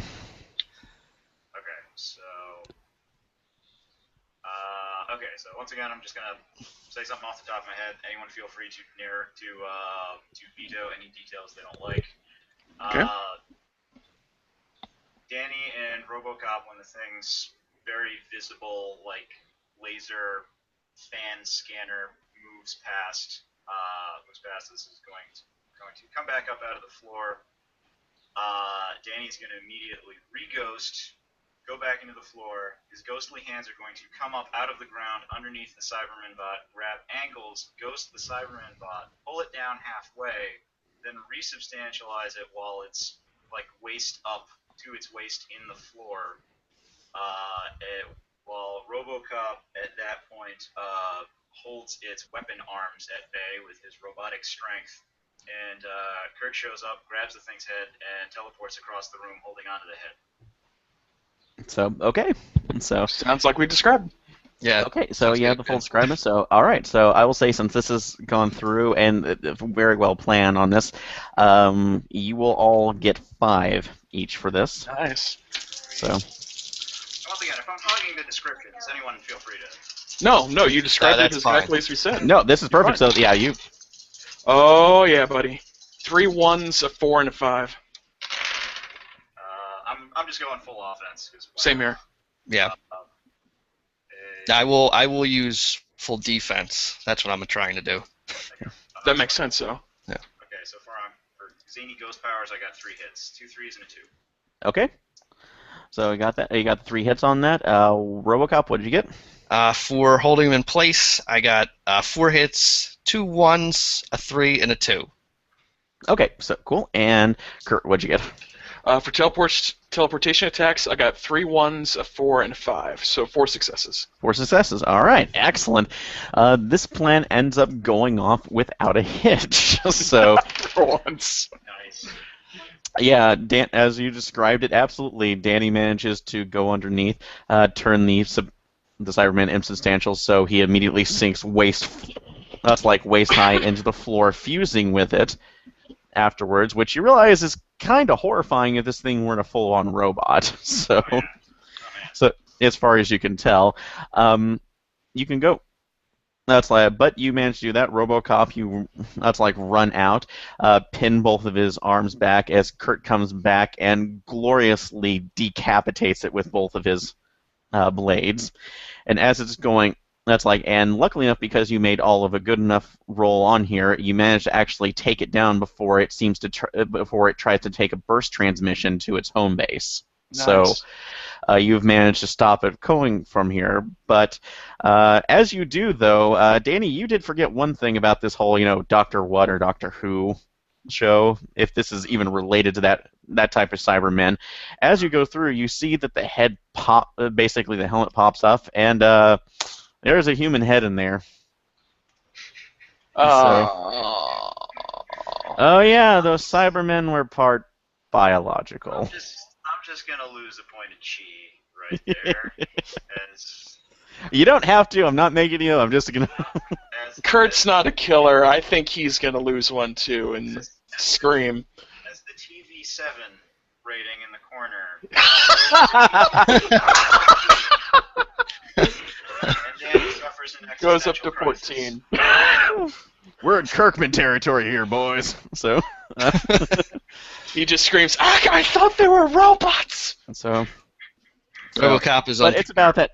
But it's about that time you hear a voice behind you that coming from the maglev train. That you can all hear saying they were long since ceased to be human. So don't worry, don't worry, my friends. So, and you see the silhouette of what appears to be some sort of bearded man off of there. It's not showing in the front of it. I understand that. I understand that young Mr. Mallory sent you after me. You are, Maximilian? I am Dr. Maximilian Arturo, yes. But this is not a safe place. Not a safe place to talk. No. It seems you have reconfigured it, so the train will take you here, hopefully without much of a bother, but you must be careful. So you all pile into the maglev train.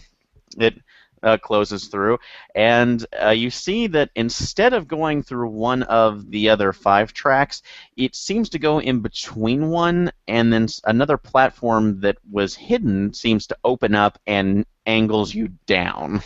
So, Lovely. and you all end up having to hold on as it seems to rocket you through speeds that you were not familiar with, through this particular tube. As you're going through, you see that there is a kilometers per hour counter that's going up. So as you're going through, and immediately it's kind of registering you. You're clicking at about 1,000, but you're not feeling any G's though. Good. Which is kind of amazing as you're seeing everything whip by in it. But as you're going through, you do get to it does seem to basically take you out along the edge of what you thought would be the underground, but as it comes through all the windows, you're kind of seeing stars, which is odd. I guess on one side. Yeah, I guess it is a ring world. So, and as you look back, actually, it's a little bit shocking that you see what appears to be just a massive outer stationary ring. It's like a ring station that seems to be encompassing the planet, because it seems to be taking around. It seems to be Earth, but you have this huge station that is overhead that seems to be supported by several orbital elevators going up and down. And so this appears to be it's like the world of Skynet. So Lovely. which is shocking and somewhat breathtaking at the moment. But the whole trip on there takes about an hour or so. You finally do kind of reemerge back into the station itself, and it takes reemerge in the station, and it seems to take you into what appears to be an older repair bay for different vehicles, drones, some of the Cybermen, or the cyber servers, so to speak. And as you come out, there are 2 men waiting there for you. Oh, you say something, George? No, I was waiting for the description. Okay, no problem. I was just hearing something in the background. But one of those it's like one of the men fits the description that you were given of Maximilian Arturo, man in his later 50s, slightly balding, very large, and probably you would see maybe had a kind of a slightly jovial tone to him if it weren't for the fact that his face is just completely haggard. And next to him as well is sitting a man with about shoulder-length hair, wearing a white coat, and is graying. That's like a graying beard, with a lab coat that says Light Industries on it. So he vaguely looks like Santa Claus?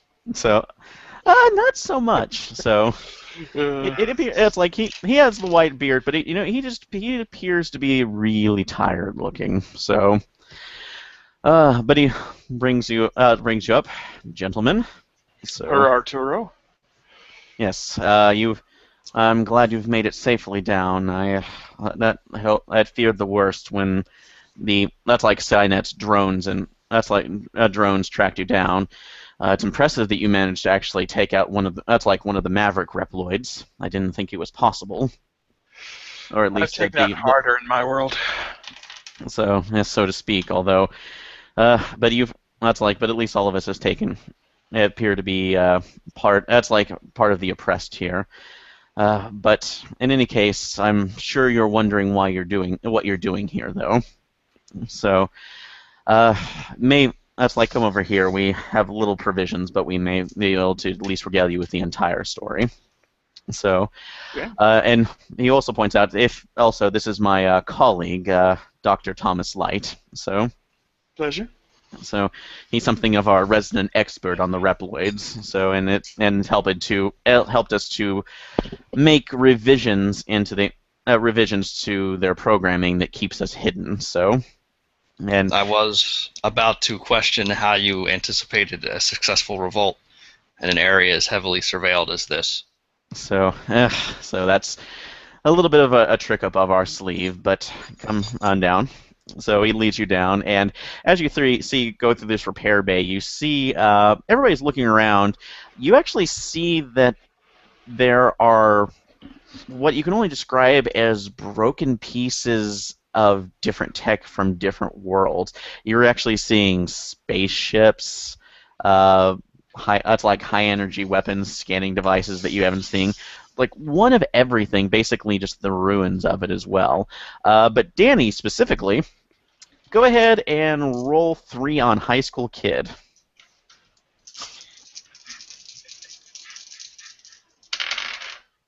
All right, I got only one. I got 1, 2. All right.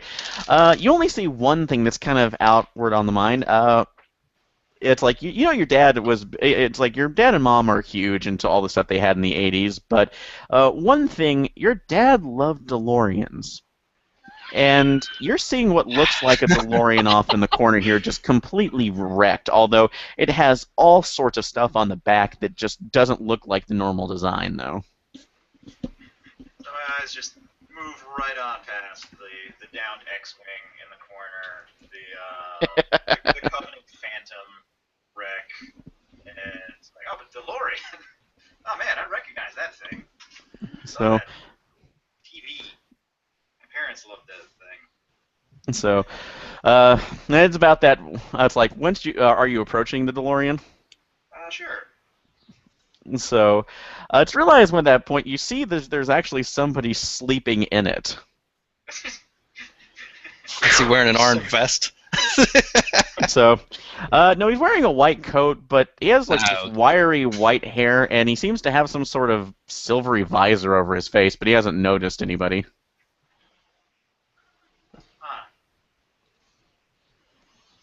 So, but yeah, he is on there. You can knock on the window if you want, or you can ask any questions you want. So, because you've wandered off to the side while Dr. Arturo and Light are leading you over into kind of the break room, as they've been calling it. Sure, I'll knock on the window. So, and the older gentleman seems to just react so badly that he actually hits the side of the gold door and just comes tumbling out. It's like, what? Are we attacked? Did they find us? No, we're here to help. We're new. And you hear you hear Dr. Light, calm down, Emmett. It's okay. They're here to help. Mm. He's the one that these are the ones that Arturo's protege sent to us. Oh, really? He just comes over there. I'm so sorry. It's just been very stressful since I've gotten here. Nothing I experienced. Dr. Emmett Brown, how are you doing? Hi, Danny Fenton. Oh, really? Wow, you seem to have glowing eyes on there. It's like, huh. That's like, looks around. Yeah. You're a hybrid of something, aren't you? Yeah. We're all kind of weird. I'm not the weirdest one here, I don't think. I mean, I've got the white hair and the eyes. Oh, well, wow. Yeah, it's like, But he's a literal blue demon guy right over there. oh, well, you've been Thanks, to enough. Danny. You've been to enough futures. You've seen enough here. You're kind of unique about that. I don't mean to judge. No. We're all pretty weird. It looks like it's mostly robots here, but we're called in to help by my friend Quinn. We're still new here. We just sort of fought our way here and trying to figure out what it is that we're supposed to be doing here. Well, if you can take a seat, he's been walking with you as they've gone into the break room, which you see is a large work table that has several folding chairs standing around it, and just masses of robot parts and other technology surrounding you. Yes. I will add that arm Oh, to the list. Dr. Light takes that from you. Oh, thank you. So unfortunately, I have way too many. Kurt's going to ask, what is the present local time? Whatever Skynet keeps us on, my boy. Because we only have 24 hours here before we need to return home. And no offense, I think we need to return home. I will check the device. Oh, you have the timer. Yeah. Amazing. So, We have a way back. so he sent us away for back. Oh, God bless you, boy. I thought I would be lost out of here forever. You look at the timer. You see that from where you've been, it's about 3 hours have gone by. So, Okay, plenty of time. So, but no, Quinn is the saving grace of us, which is Arturo talking. But as he sits down and Dr. Light starts bringing you all coffee, I guess he has told you at least a little bit about the situation that Skynet is becoming a threat to all of us. So not just worlds, but the multiverse, so to speak. He did mention that dimensions were ceasing to exist, that those who travel the dimensions are also ceasing to exist, or at least disappearing. Which is correct. So, to try to paraphrase the story and shorten it as much as possible, Quinn and I were, that's like both physicists, he was a student of mine, that's like years ago, when he managed to discover the secret to multidimensional travel, at least within our time space. And I ended up having many adventures with him, and two of our other friends, that's like a young Miss Wade Wells and a singer by the name of Redbent Brown who managed to get caught up and on there. I always wondered what happened to both of them. So, but unfortunately, my adventures initially with them were cut short when I was left on another Earth, and that had doppelganger. That's like where a doppelganger of mine managed to, replace me when he jumped through the port. Jumped through the vortex itself. It took me years on end to find a way back, but I managed to finally cobble together a device that seemingly worked in tandem for what that's like to get me back to home, but instead it seemed to shunt me off into another multiversal time space.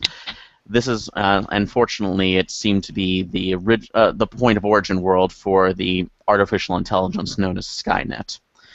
When it ended up capturing me and studying my device and myself, thankfully not killing me as of yet, seeing me as an anomaly within its own time travel experiments. And through its research, it ended up seeing me as some sort of solution to its own problem, so to speak. As that's like, as you probably know from any of other, if you're on this track, time travel can be fraught with paradox, and too much of that paradox risks damaging, that's like your own multiversal space-time severely, as you may have already seen before, so to speak, and points to you. Unfortunately, Skynet has been in a temporal war, so to speak, across its own multiversal axis for years on end, to the point where it was on the verge of ripping it perceived it was ripping itself apart because of all the time travelers it and its human opposers have sent through its own history. And seeing that there were other travelers along the universe, it decided to explore its other options, looking into other worlds beyond its own timeline to see if there was a potential solution.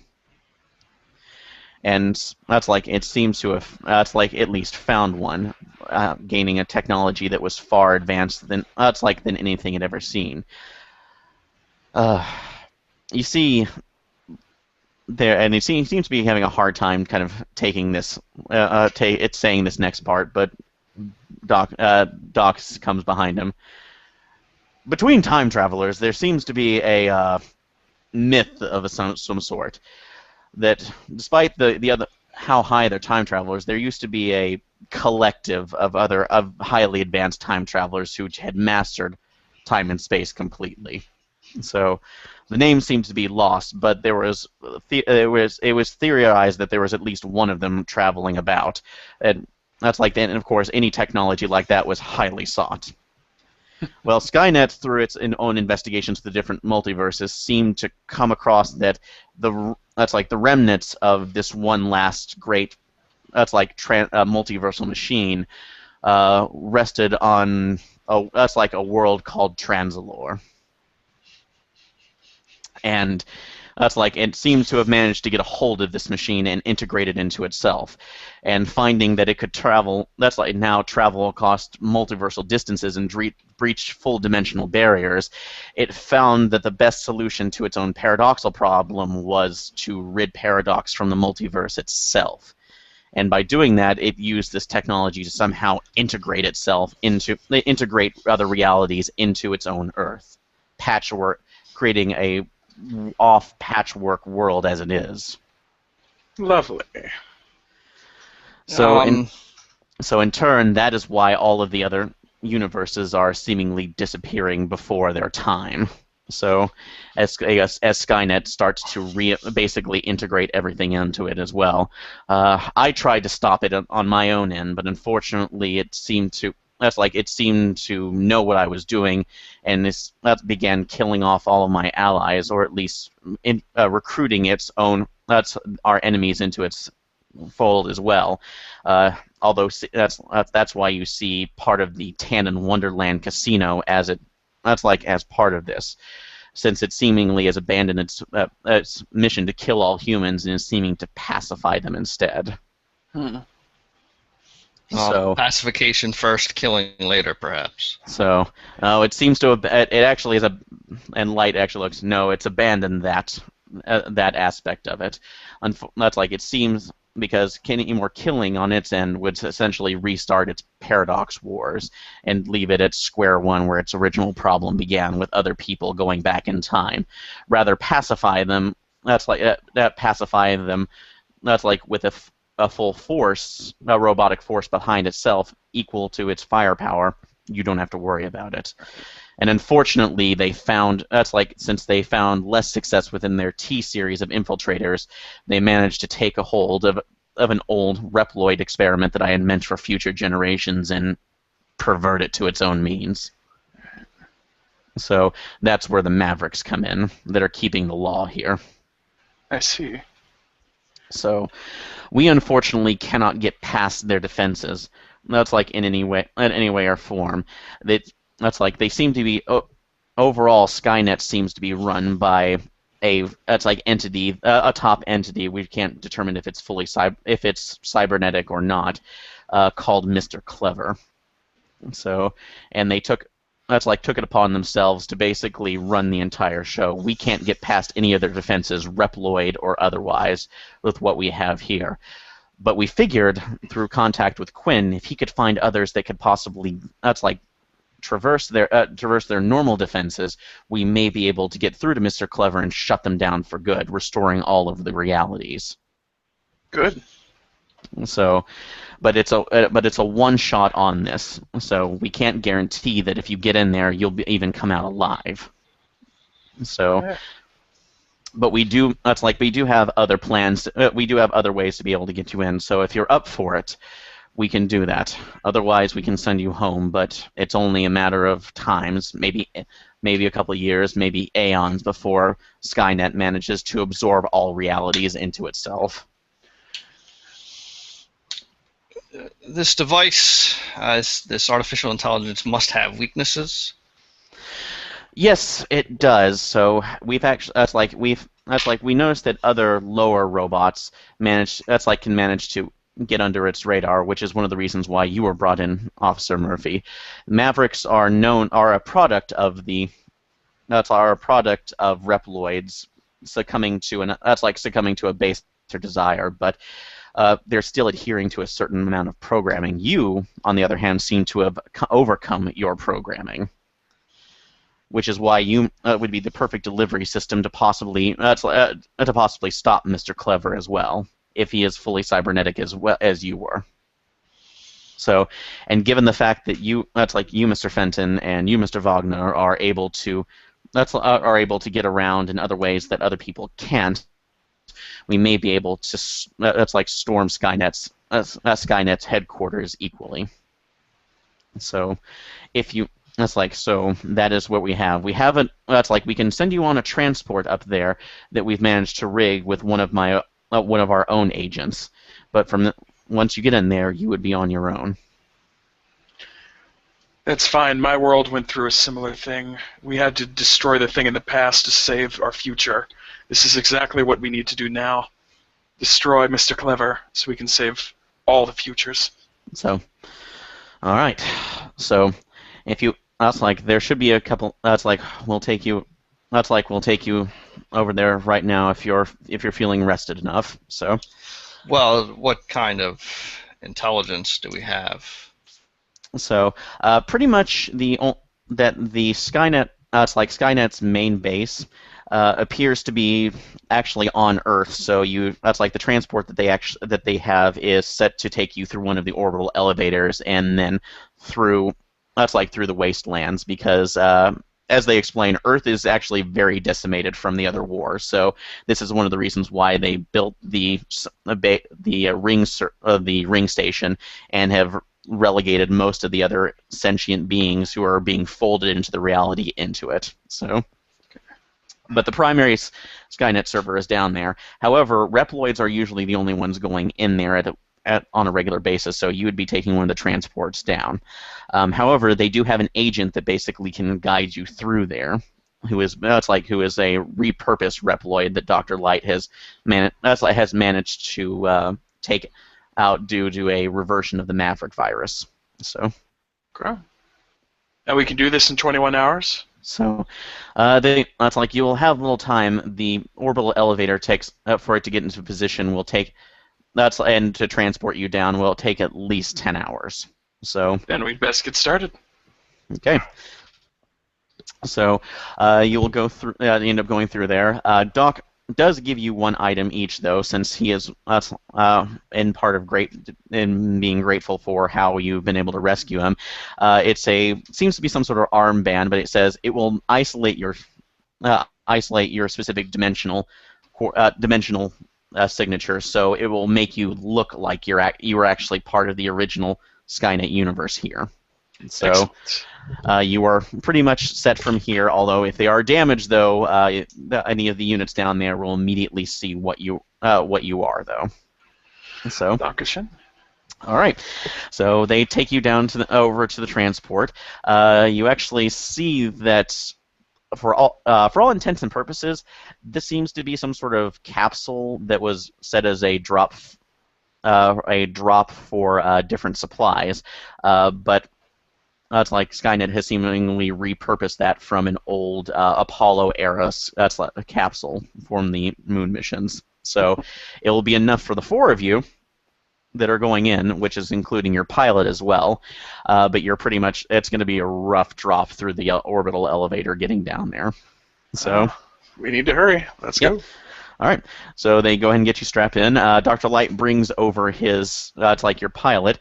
This will be your, it's like guide for down there. He actually knows it since I was initially repurposed it. But meet Proto Man.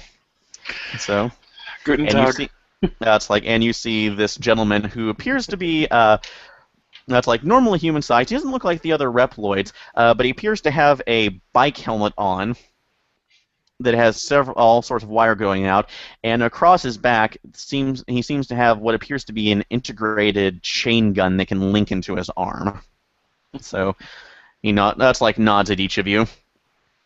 So you're the ones who are you're the ones who are set to try to rescue us from my former masters. Aye. Hope so. So so The goal.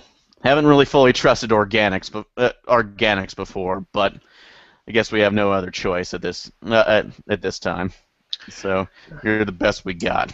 Yeah, there are heroes still RoboCop. left in men. Can't win for losing. Yeah.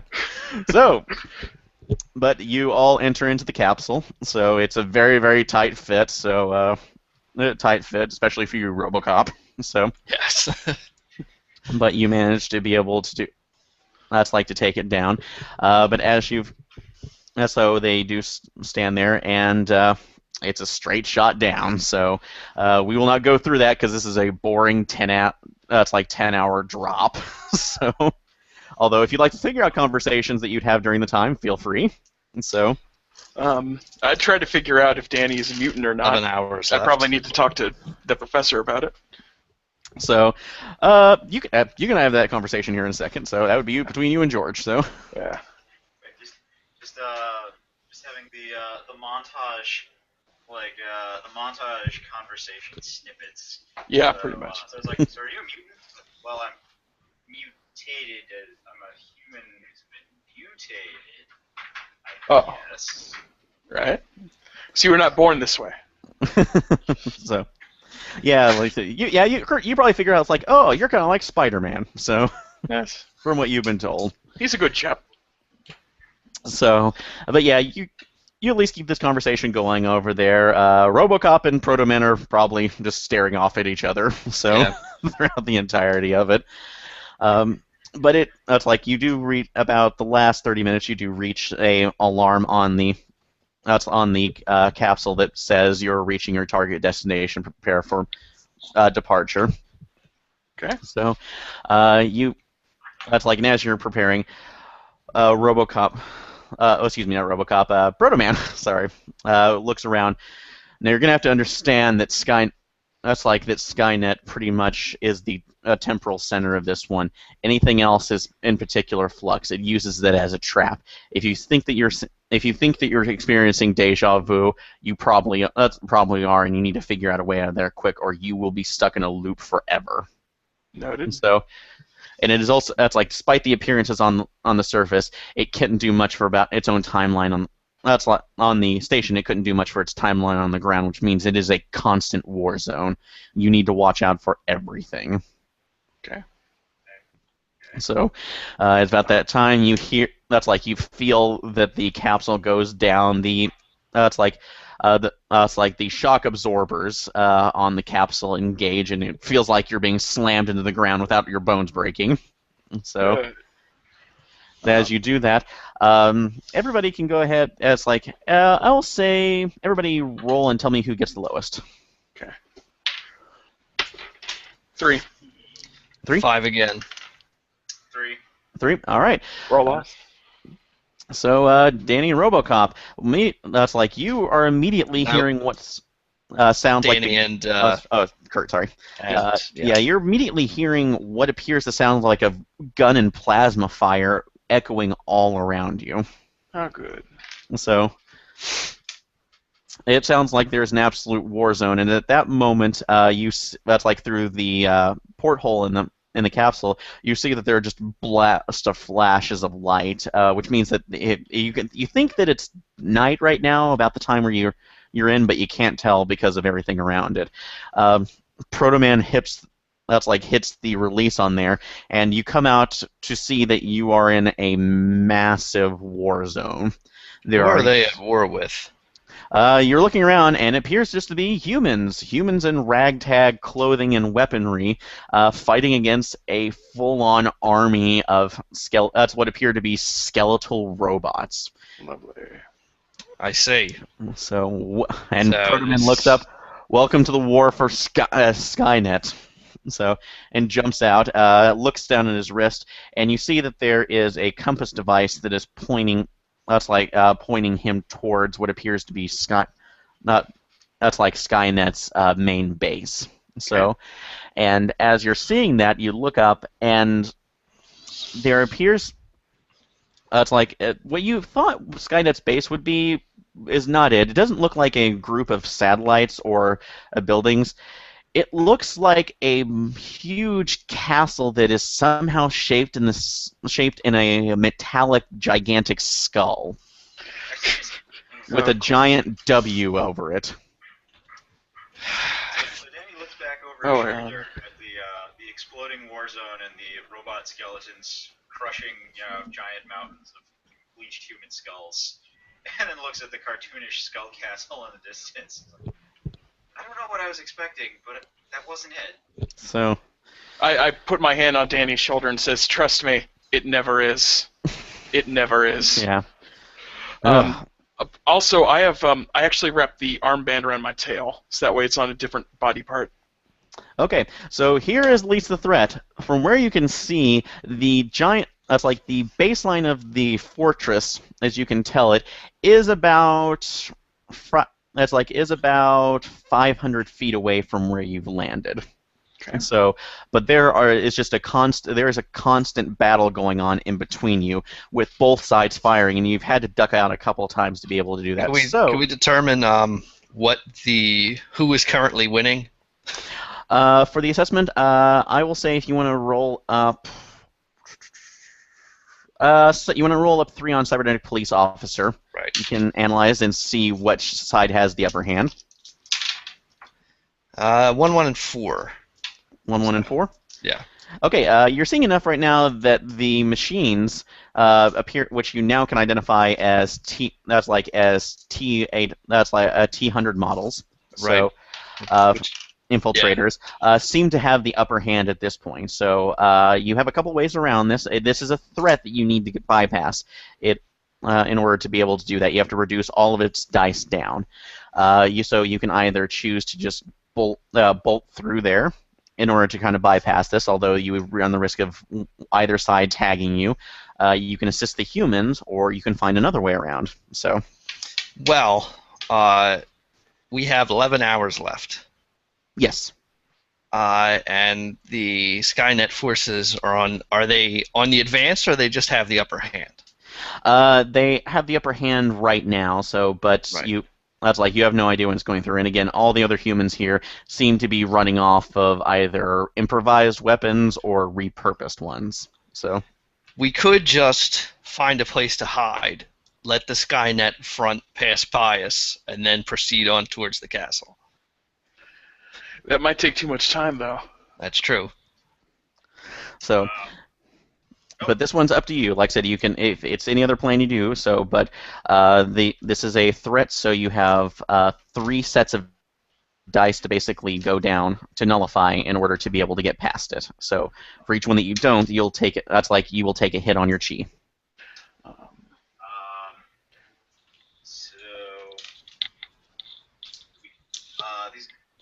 These people are fighting for their lives and their freedom. We can't ignore them. We can't just hide or ignore this. We've got to help. And Danny flies off to engage the nearest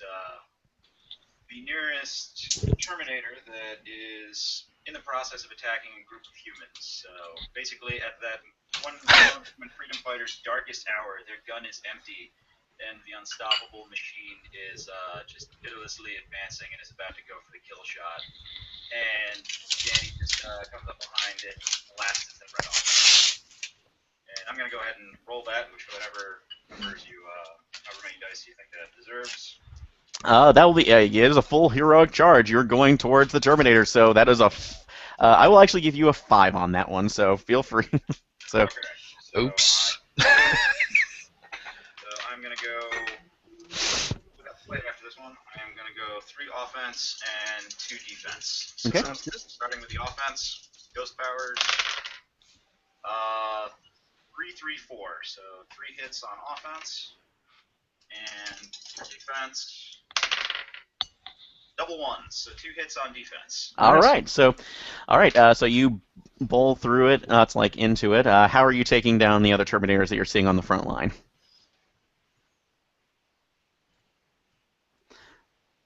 Excuse me.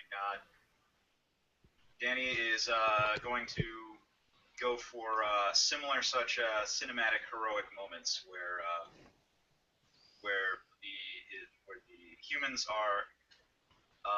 the humans are in danger or they're about to be losing. At one point, there's a okay, so just quick cut to a next scene where there are 2 humans that have managed to shoot the legs off one Terminator, and it's just doing its completely implacable, just dragging itself along the ground, and it grabs the one person who is screaming and then just trying to rifle butt the Terminator off of it because their gun is broken. And same deal. Just goes blast the thing off. So, only the hand is left holding the ankle of the thing. Then grab the thing, just toss it away, and then move on to the next group. Okay, so. All right, yeah, and as you do that, though, the one soldier that you managed to pull off says like, "Thanks." That's like, thanks. And immediately that's like, just kind of looks at you oddly for a second. It's like, did I just see what I saw? Some kid with white hair flying. So, and as you fly off, I would say, Danny, you can hear this since you're in there. One of the other guys says, "Come on, Connor says we're about to. Breach the fortress's defenses. Come on." That's like, "Come on, Reese." So, and the guy runs off. So, good job. So, Real good all right, job. so you've taken that. That actually, and you managed to defend yourself, so you do not take any. You do not take any chi damage for that. Good job. That reduces 1, and we're off to the next one. So, it's RoboCop or Kurt. It's up to you. You can go if you want.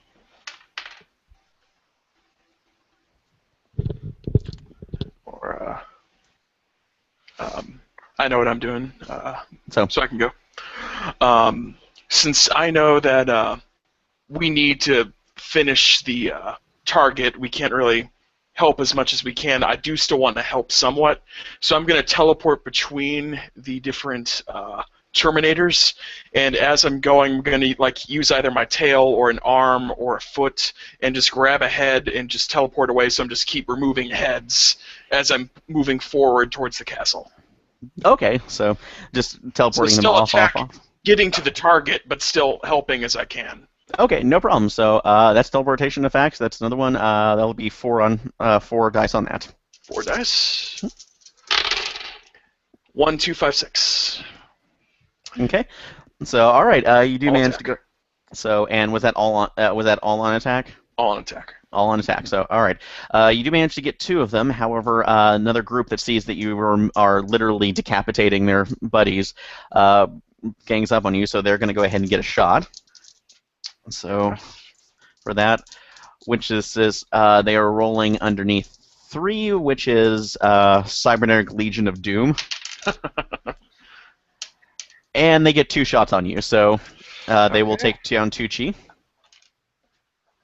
Still alive. All right. Up. Okay. Conscious. And RoboCop.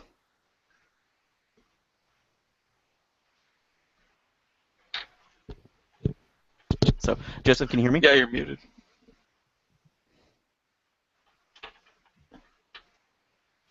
So, How about now? yeah, I can hear you now. So, All right. all right. It's been giving me some problems. No problem. It's Hangouts. That's always weird. So, All right, so wait a second. God damn it. I can still hear you, so yeah. Yeah, we Okay. can hear you. All right, good. Okay, so after everybody else takes off, RoboCop will just stand up and march out into the battlefield, depending on the fact that he's covered in titanium armor, and just go about shooting Terminators in the chest, where supposedly they are explosive. Explosive? Okay. Oh, so Hopefully, we received information on possible weaknesses for these guys from Dr. Light and Dr. Arturo. So, in that case, all right. Well, since you do have analysis of that, all right, I'm gonna go ahead and give you. This will be on your Auto 9 since Right. you're signing on that. I'll give you a 4 Okay. on that. And hopefully he's going to go all offense because he doesn't think he can be hurt, really, because they just have guns.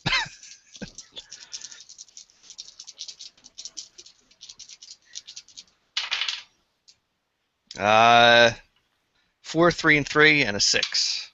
Doesn't help. 4, 3, and 3, and 6. All right. So you do manage to get up enough. You're just punching them through, and luckily enough, since you are targeting their chassis, you do set off a mild chain reaction of surgical nuke strikes from these that seem to be blowing them up in tandem. So, but one of those does move out of the way. You actually. Out of Terminator 3. So, yeah, this is that's the only thing you'll ever hear me referencing from Terminator 3. So, Fair point. but it seems to be blowing up all around. But you see that there is one that seems to snake around you, and it's like, and what appears to be some sort of metallic tendril, and is going to make a two shot at you. So, yeah, there's you managed to take out a lot of the line, but there was a T-1000 hiding behind them. So, so it's going to take its attack on you using metallic infiltrator. But it was on a 3, so it only so it whizzes right past you though. So. And luckily enough, Proto Man saw him coming, and you see the laser chain gun that was on the back just completely decimates as it's going forward, seemingly fusing its nanotech structure into each other. So Nice. you were actually lucky enough on that. So, all right, you managed to go ahead, and with all 3 of those attacks, you managed to reduce the die. You see that the humans seems to be cheering. There's another group running over to the base. But at that moment, everybody notices that it appears that the scene is actually slowing down around them. People's voices are kind of trailing off, like they've suddenly been put into slow motion, and then they come to a stop. Is that occurring to us or them? That's all them. You are all moving normally. Well, maybe this will give us more time. Let's keep going. So, so you do move that, and as you see that, everybody else starts either moving backwards or at least flickering in a way where if they were down, like the other Terminators that you managed to take out, they seem to be flickering out of existence and then reappearing completely built where they were previously. You all see that, yeah, the timeline itself is resetting, and you have now cleared it out. But you have precious little time in order to get over the way into the over into the fortress, or else you're going to be in the same battle all over again. All right. So, So how are you getting over there in your most impressive way possible? I will let anybody else go first. After I take the hit from the Terminators, I kind of roll onto my side. So I kind of try to spring back up, keep sprinting, and just teleport as far as I can so I get back into the castle. Okay. So, all right, that'll be on 4 on your acrobatics. 4 on acrobatics. Okay. 3, 2, 5, 6. Okay, so that's enough. You managed to go ahead and jump over to the point where you're clinging off to the side of the main entrance, so you're out of the way. George, how are you getting over there? All right. So you said we've got sort of like a weird time dilation effect where everything around us is slowing down. Yes, so slowing down or reversing now, so you're about to be back into the fight again, unless you can get over to the fortress.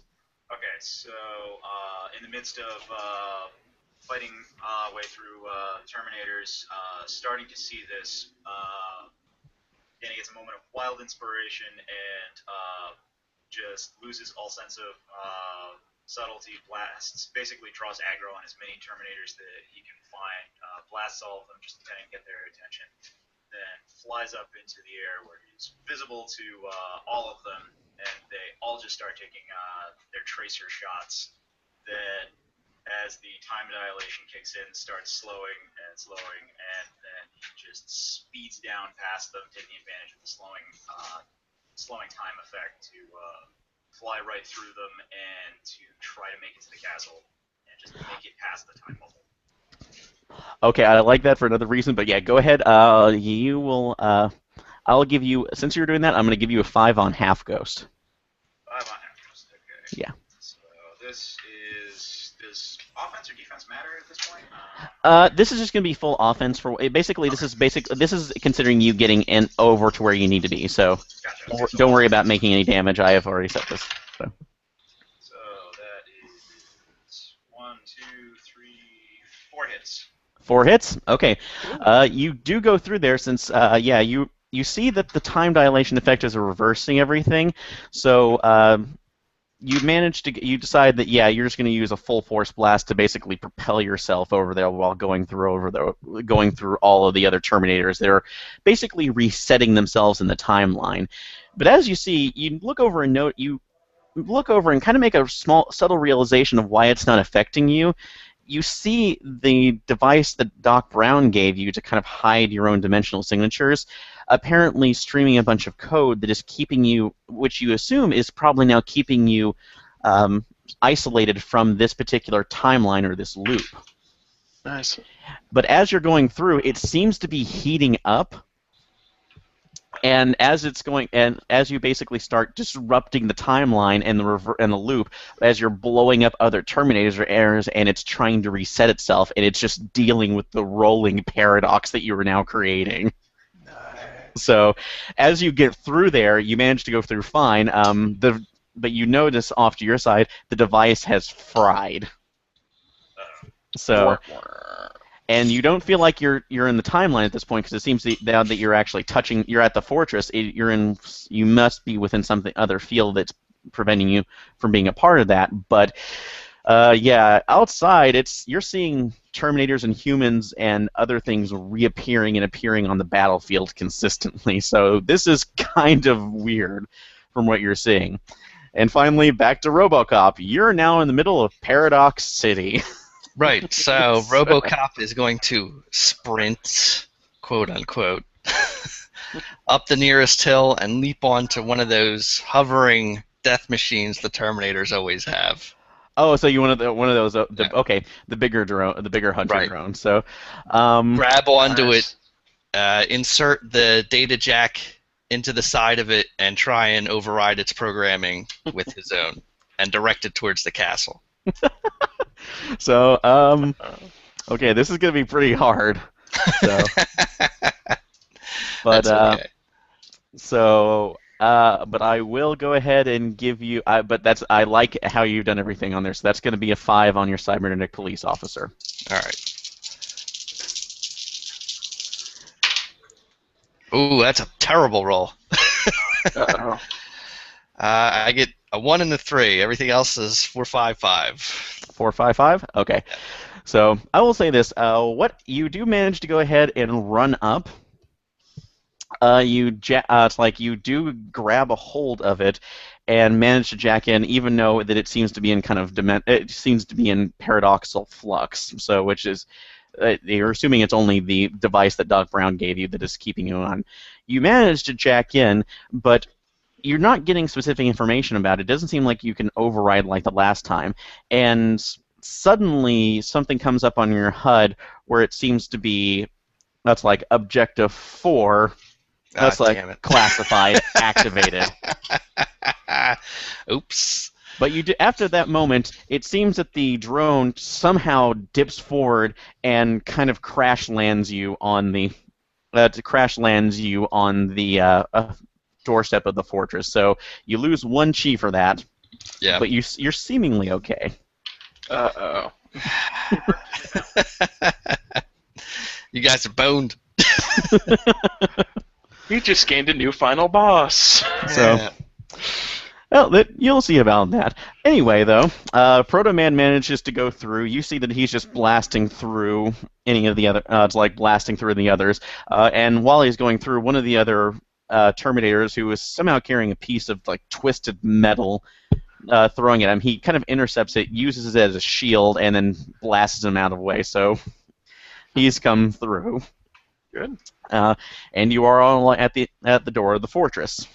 So, but at this point now, you're seeing that the full effect of the paradox is just kind of ripping it into place, and it's just almost terrifying to behold because you are literally seeing space-time just almost nullify itself because of the paradox that's around it.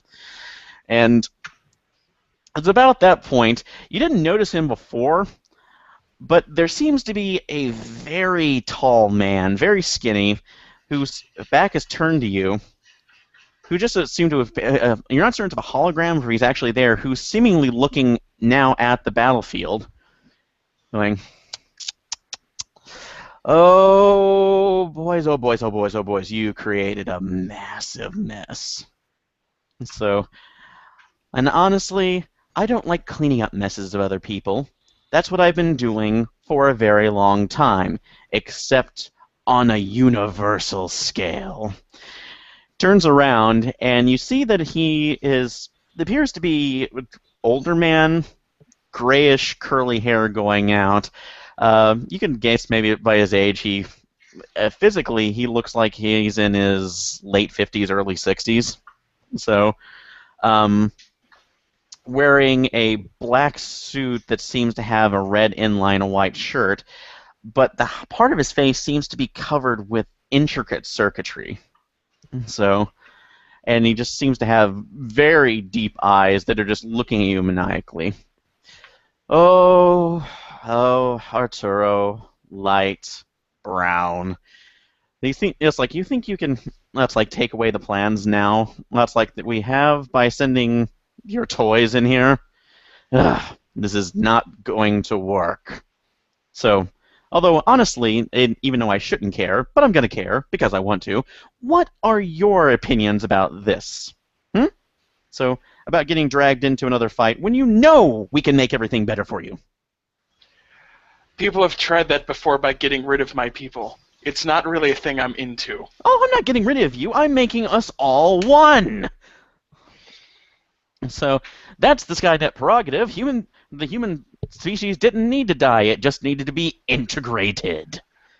So, I just go, you supervillains, and you're monologuing and just starts going towards him. So, God. It's like, always with the violence, you can't really ever figure that out with.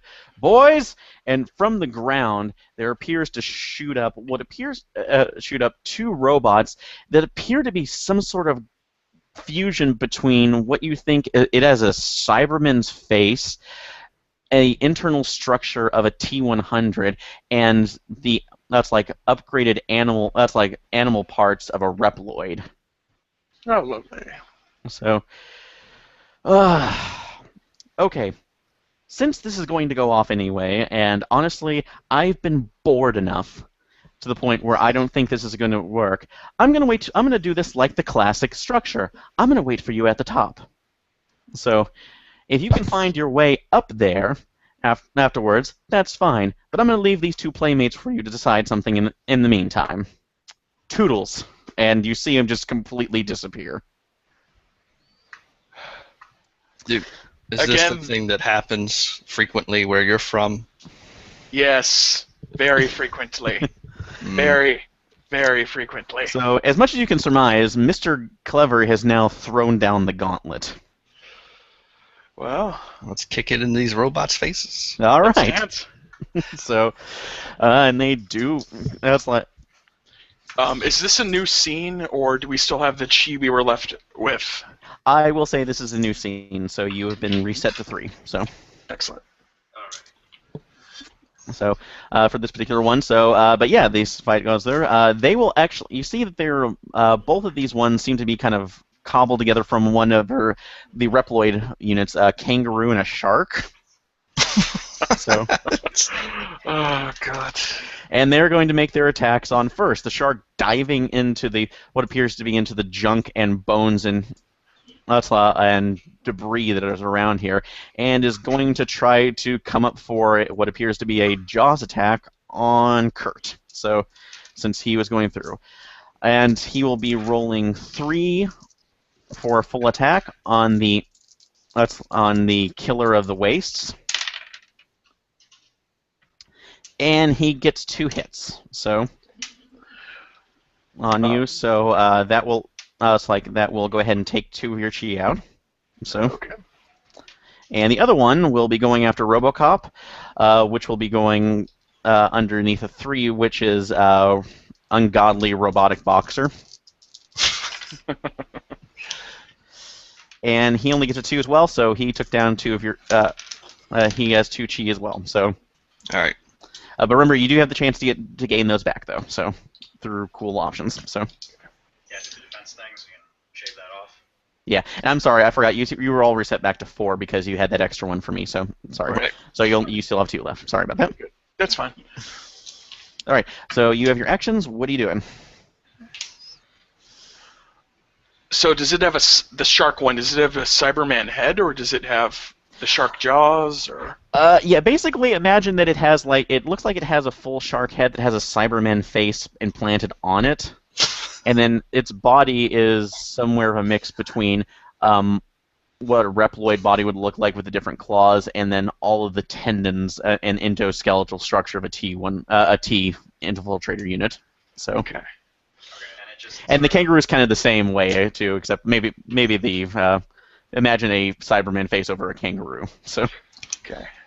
And the shark thing just sort of dove into the ground and Scrooge McDuck style just inexplicably went into the ground and the trash or liquid swam around in it like a shark. yeah, it looked like it was literally tunneling through Earth and the detritus. I remember this one.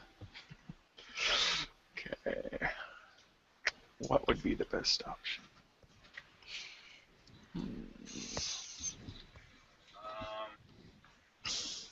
Trade off. I'll shoot that one. You take care of mine. That works. Okay, so Okay, so it. Oh, go ahead.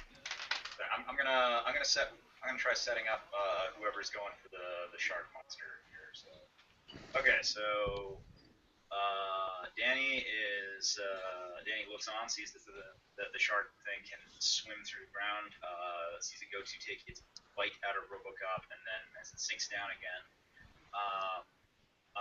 Danny calls out, "I've got an idea," and then he phases into the ground, and you see signs of what is no doubt an epic but completely unseen underground fight, which then ends with both Danny and the shark bot sort of coming up out of the ground, Danny looking sort of the worse for wear for it, and just sort of tossing the thing up into attack range. It's like, there it is, get it! And just throws it out.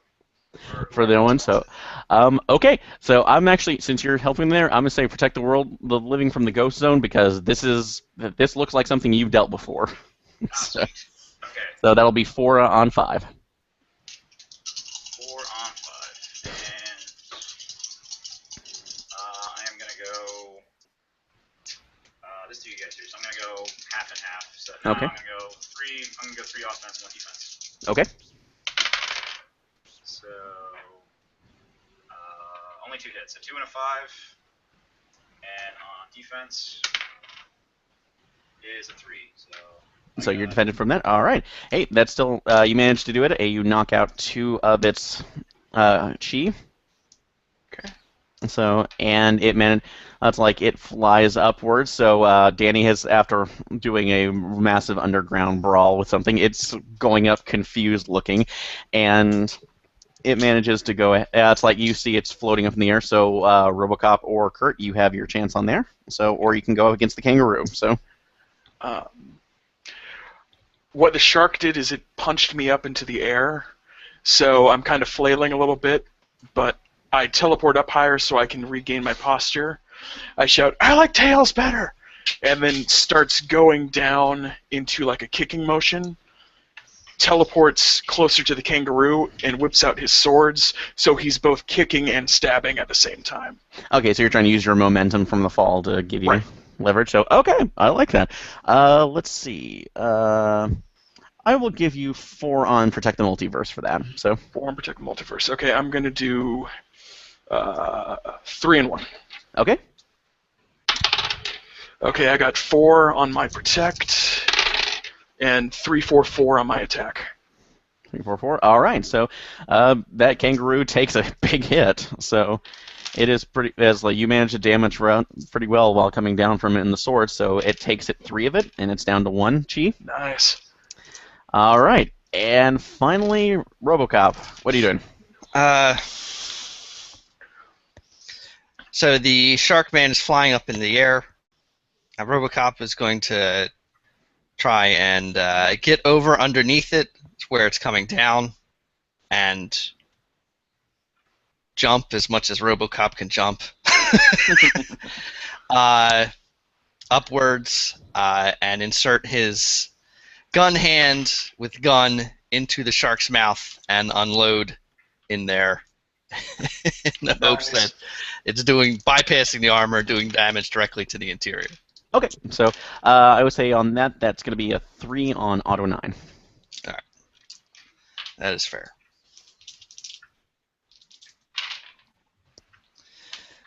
1 and a 2, or 1 and a 3 and a 5. So 1 and a 3 and a 5. Okay. Was the 1 and 3 on your attack? Yeah. Okay. Well, no, it was all attack. Yeah, okay. Oh, all attack. All right. Well, that was enough. It basically blows out the back of the head. It immediately goes down. So Nice. you managed to take out the last 2 chi that was on there. All right. So immediately takes out. And then one of the thing is, as you do it, you hear this powering down sound that just kind of sounds like, and it seems to just be disintegrating almost in front of you. So, which is a little bit weird.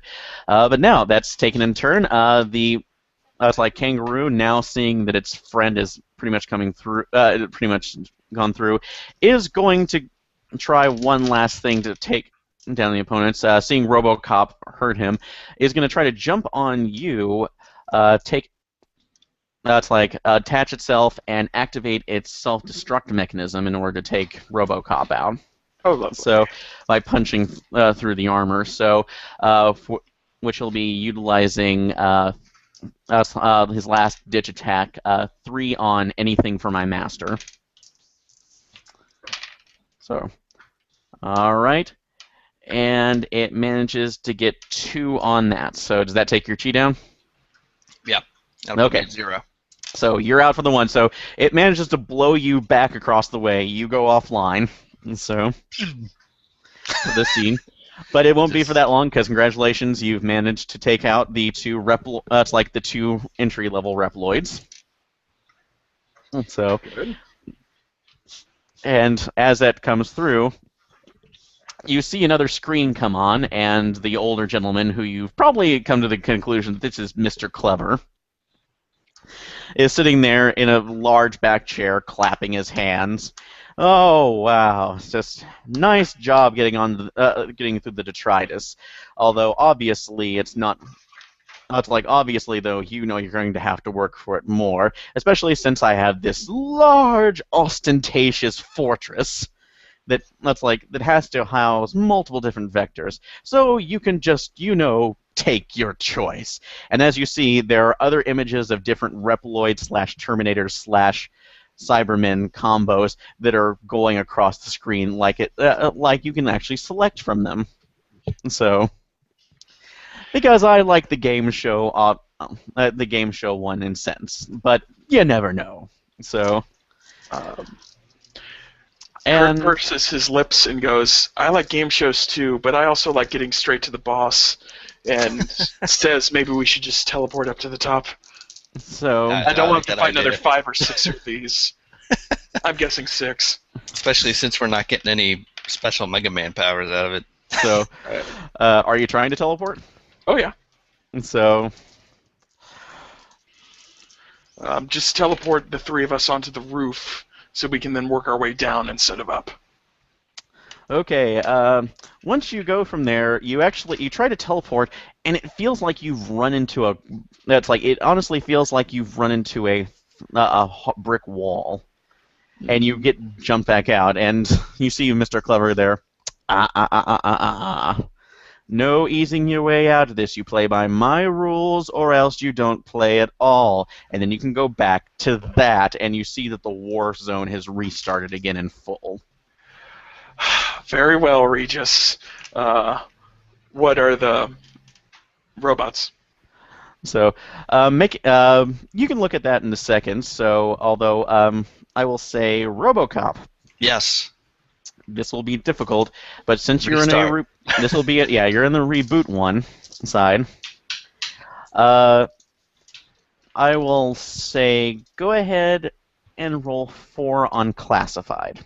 If you Oh, get 1 boy. 6, if you get I'm gonna be here on this 1 on classified. If you get Okay. at least a 1, that's a success. That's bad. 1. No ones. No ones. Okay. Yeah. You A 4, a 3, a 6, and a 5. Okay, so you do see that. So you reboot. You see that those are still come up again, but you're not certain what that is, though. It's still kind of an option in here. All right, I have vague And- memories about this. yeah. And Danny, roll 3. Actually, I'll take this. Roll 4 on High School Kid. Alright, I got a 1, a 2, and 2 5s, so 2 hits. 1, 2, 2, 5s. You notice something as Mr. Clever is giving you the options. You're looking at the door below it, and you see what appears to be kind of off out of the way a keypad that says password over it.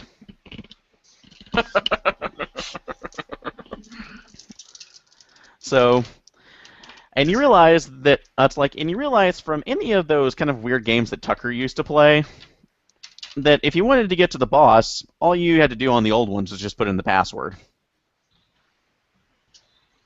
What is the password? Hmm. So I look at the control panel with the password there, and does it happen to have a USB port that reshapes to a spike receptacle? I guess that sounds weird. But, Why not? So, alright. yes, it actually does, because we are completely plug and play in the Skynet verse. So, there is one there. Danny points it out to you, RoboCop, so you can try a hack job again if you'd like. I will. I try and tell them about the classified thing, but I can't say it. So. Lovely. Yeah, you are prevented from Like, saying. I will but this- attempt this. But this will case, go ahead and roll your cybernetic police officer. You can roll a 4 on that. Let's see. 2 and a 3 and a 4 and a 5. So I get 2 successes out of 4. 2 successes. You're halfway done, although, because of that, roll 5 on classified now. Yes. I get a 1. 1! So, Okay then. you kind of shudder for a second. You see RoboCop's head jerk around for a second, but then he turns his fist, and you all see you all teleport immediately. Although it's unlike the ones you're used to, both Danny and Kurt. Instead of just going out in a portal or one on the other, it feels like you've just shifted, and suddenly you're on the top. It's like you are at the top of the tower, and you're facing Mr. Clever. So you see that you're seeing that he is sitting there clapping in. Oh, good one. I knew putting in that password area that's like a bad idea, but you know how Wiley loved those. So tried to figure out figuring nobody could break a number encryption, but that is for another day though. Although it does appear that your confidant is having some issues over there. You look back at RoboCop and you see that it's like he is jerking all around on the floor.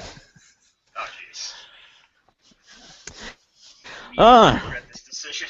Oh no, you shouldn't, because ultimately, and that's like ultimately in the end, I think that will make him more interesting. Although granted, that's like the Maverick virus always does. So that's how I was able to make this world so interesting after Skynet gave it into me, or well, I should say Skynet created it around me. They found me, or found my toys, so to speak, or sorry, the previous owner of this body's toys.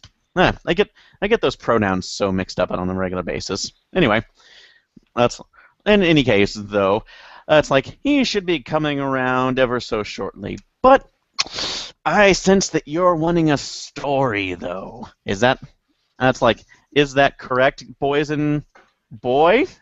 So I'm just kind of staring at Punch you. him before RoboCop comes to. Yeah, pretty much. Nightcrawler would be like, "No, I just want this to end." No.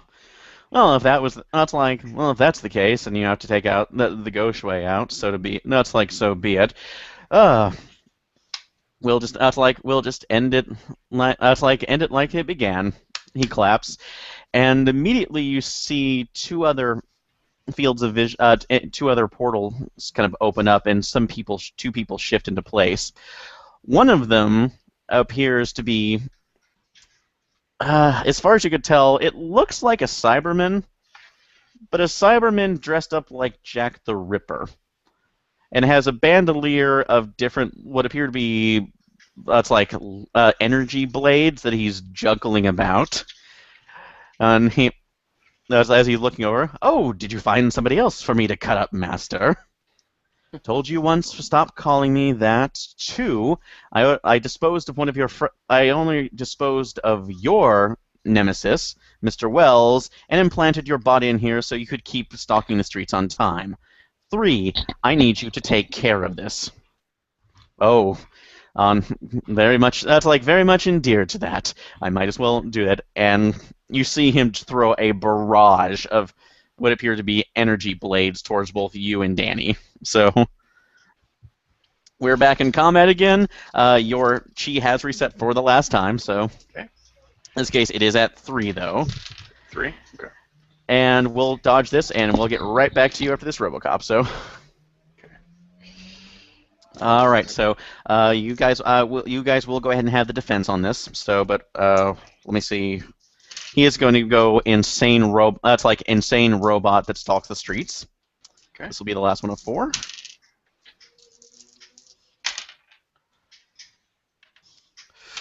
Okay, and he is splitting those up. So, Danny, Danny, you take 2, and Kurt, you take 2. Of course. Down to 1. Try and Okay. chew that down with defense. So, and remember, any of your actions too, when you do coup de grace, you can earn chi back though. So. Okay. For this, but he has made your move. What are you guys doing? Okay. I was trying to duck to the right to avoid the blasts. So obviously I can keep going in that motion, but I'm going to teleport behind him and plant my arms on the ground and do a kick, so I kick his back so he stumbles forward. Okay, so that's fine. I will say that'll be teleportation attacks, and you'll have a 4 on that. Okay, I'm going to split that between attack and defense. Okay, so he will have that on the next turn. Good job. Okay. Attack is 3 and 6, defense is 1 and 3. Okay, yeah, good job. And so you have enough. So you at least have 1 on there. You managed to get behind him and send the Cyberman tumbling forward, although it is like hitting a steel pillar that's dressed in a cloak as you go stumbling forward a bit. But as he's doing it, he's just madly giggling. Oh, you found You found a challenge for me this time, Master. Stop calling me that! So he goes forward, and Danny, what are you doing? Let's see. Danny is going to is zipping around, flying dodges of the knife blasts, or headed his way. When Kurt shoves Jack forward and he stumbles forward off balance, and he's going to go for a Ghost Blast powered. Because let's pull from some Avatar imagery here. Airbender, not Blue Cat, and go for a trip kick to knock him completely on his back while he's off balance. And Okay. So, no, I like that as well. So, yeah, definitely. I will say that's, since you're on a full one, Protect of the World from the Ghost Zone at a 4. Sweet. Let me use my fiber. Sorry. Yep. So this is same deal. 3 as before. 3 offense and 1 defense. So Okay. Offense first. 1, 1, and a 5. So all hits. Well, that's all right. Good. And defense is a 4. So 1 more hit. All right, so you do have a defense on there. You've been able to knock him down to 3, although he does have, he's still standing around and is coming around for the next attack. So he is it's like facing you. RoboCop. Uh-oh. So you wake up in your house. Uh-oh. That's so, a thing. So Yeah, okay. Well, this isn't so. So Is you it? you look around and you immediately pull up your hands and you see that they are flesh and blood. Where am I in my house? So My bed? yeah, your bedroom. So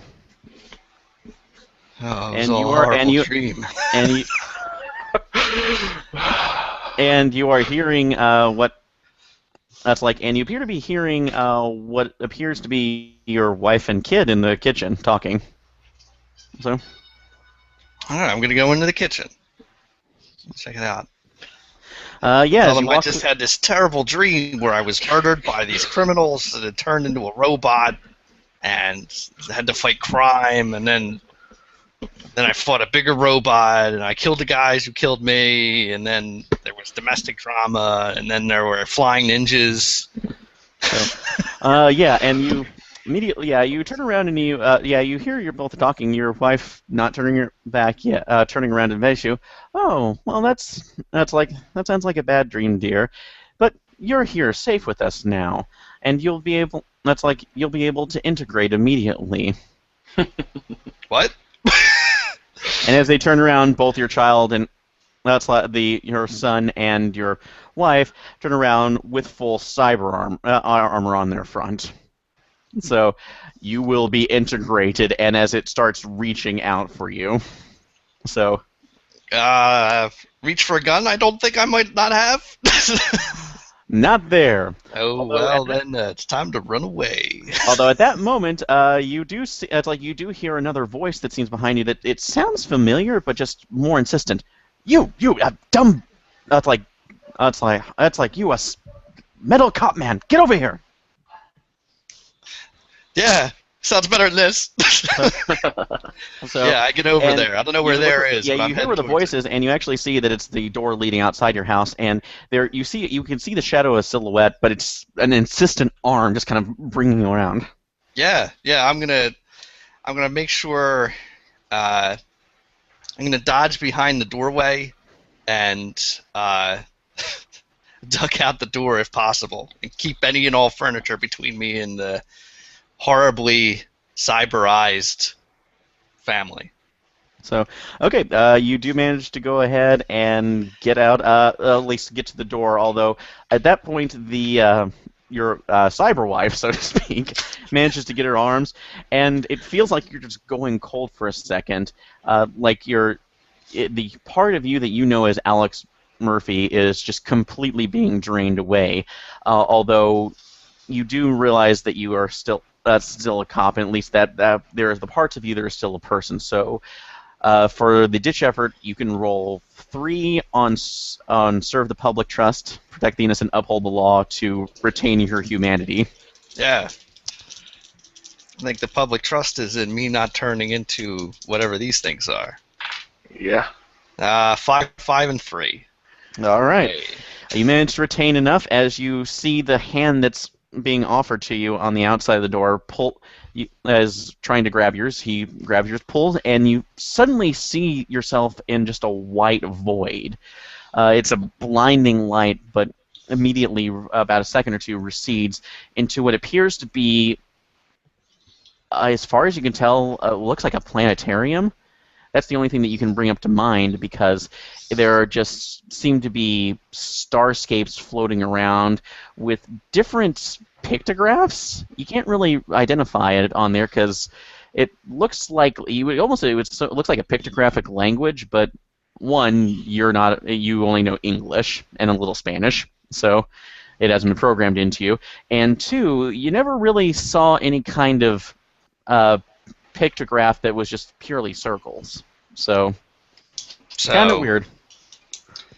And as you turn around, you see that it's like you see the man, and lo and behold, it appears to be Mr. Clever, but he doesn't have any of the cybernetics on his face.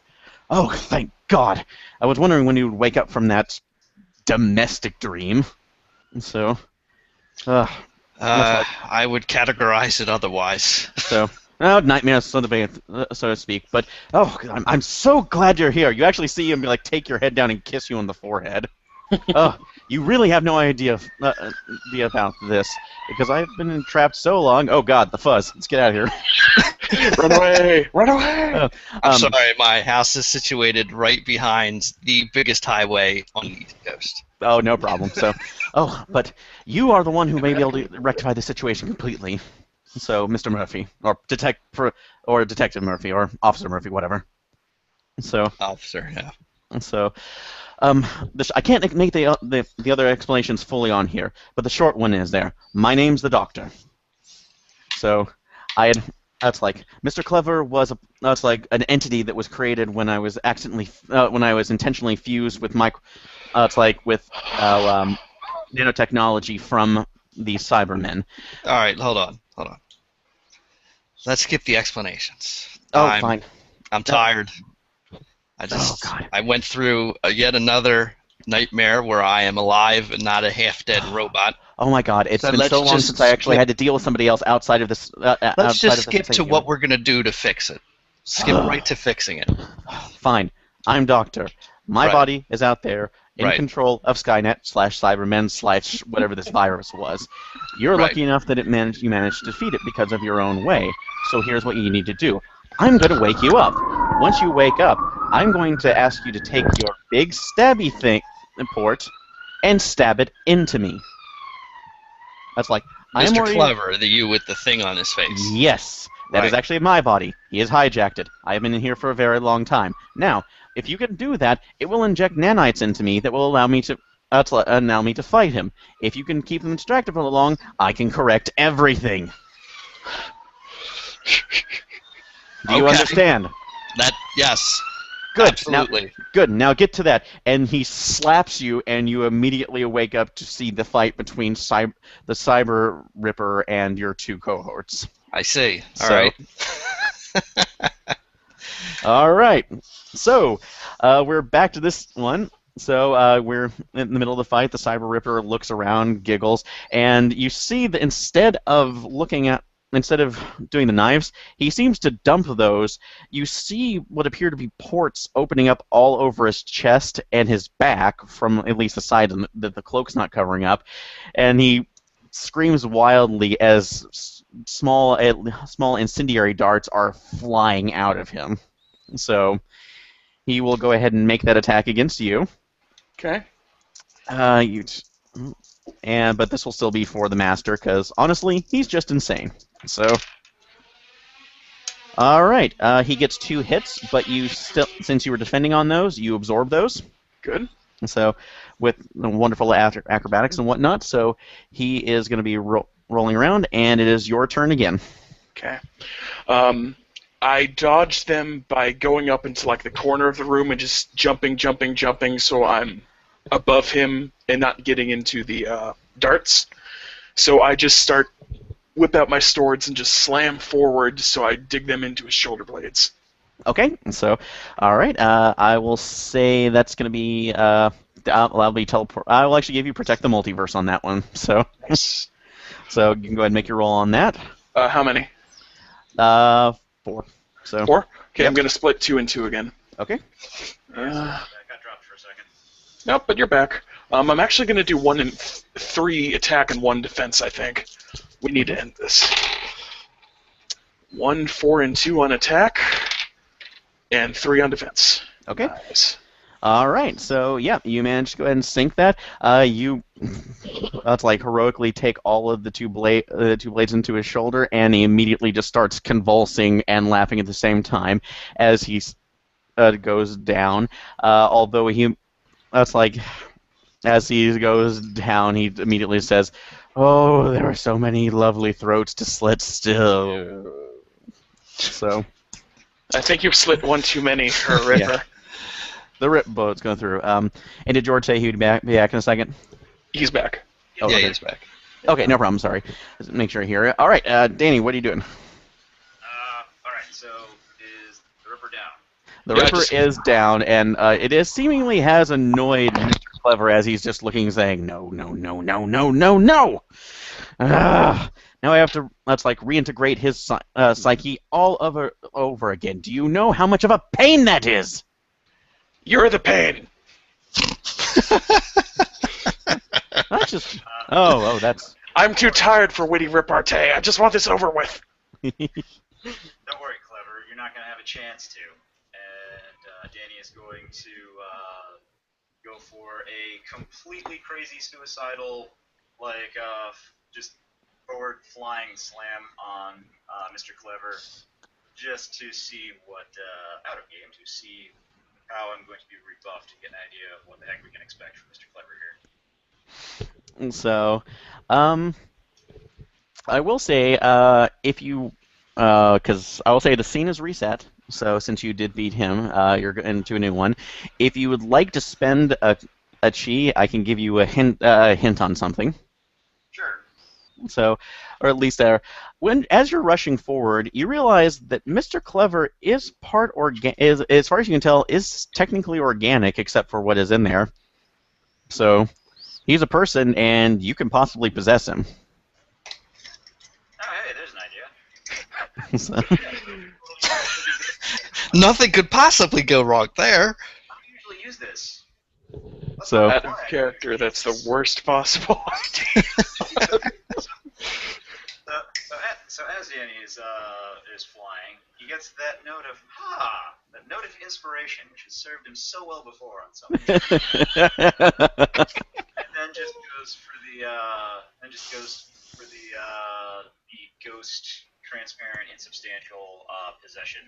Okay, I will say this. Yeah, since he is, that's like since you're going on full force, you have 4. No, this will be 5 on half ghost. So 5 on half ghost.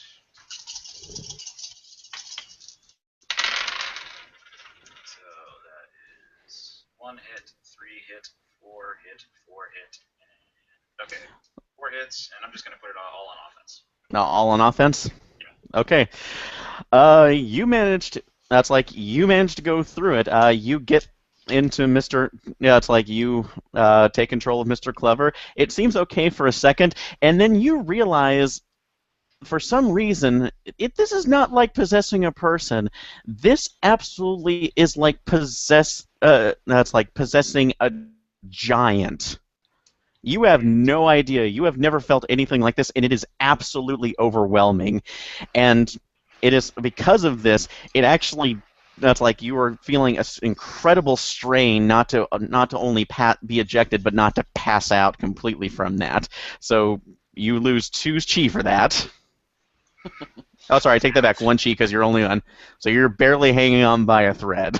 Wait, so you build him a chi to give him a hint, and then the hint was a trap? I know.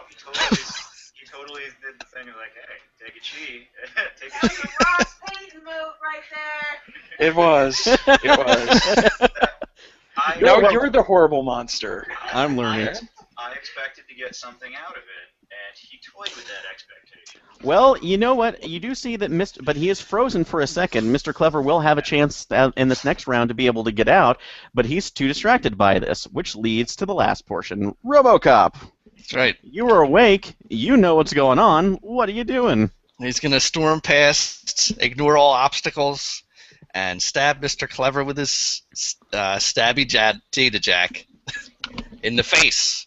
You can screw that guy. So, And screw that other guy.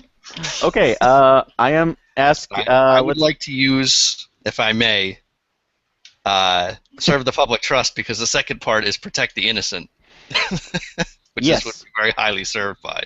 Okay, and let's see.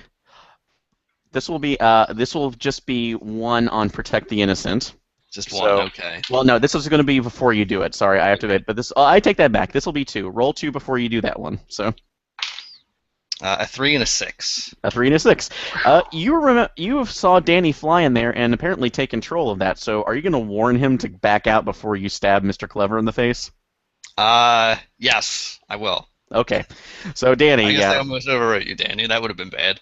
yeah. So Danny, you have warning, and I'm not going to make you roll for this. So since you're only down to 1 chi, so So yes, Danny will. so this is for this. Yeah. So this is for the successful spike. So this will be basically to get him in there. So go ahead and roll 5 on. It's like serve the public trust. All right, 5 on serve the public trust. All successes. 2, 3, 4, 3, 5. All right. So you. It's like how does this resolve? So I guess he storms past. Rears back, ejects the data jack, and stabs Mr. Clever in the neck. all right. Yep, you do see it go through the neck. Thankfully, it's like you knew that since this was just essentially a port for the nanites to go in, you're not going all clearance on this, so to speak. Like, I want to, but... You see him struggle. He immediately goes down. You see Danny flung from Mr. Clever's body. So, and as he does that, you look around. Ugh, you stupid marionette. You think that would have stopped me initially? That's like a god at this point. And he freezes in place. And as you do that, you see him starting to convulse and fall to the ground. And the next, and all of the cybernetics that seem to have covered the left side of his face are seeming to just completely melt away.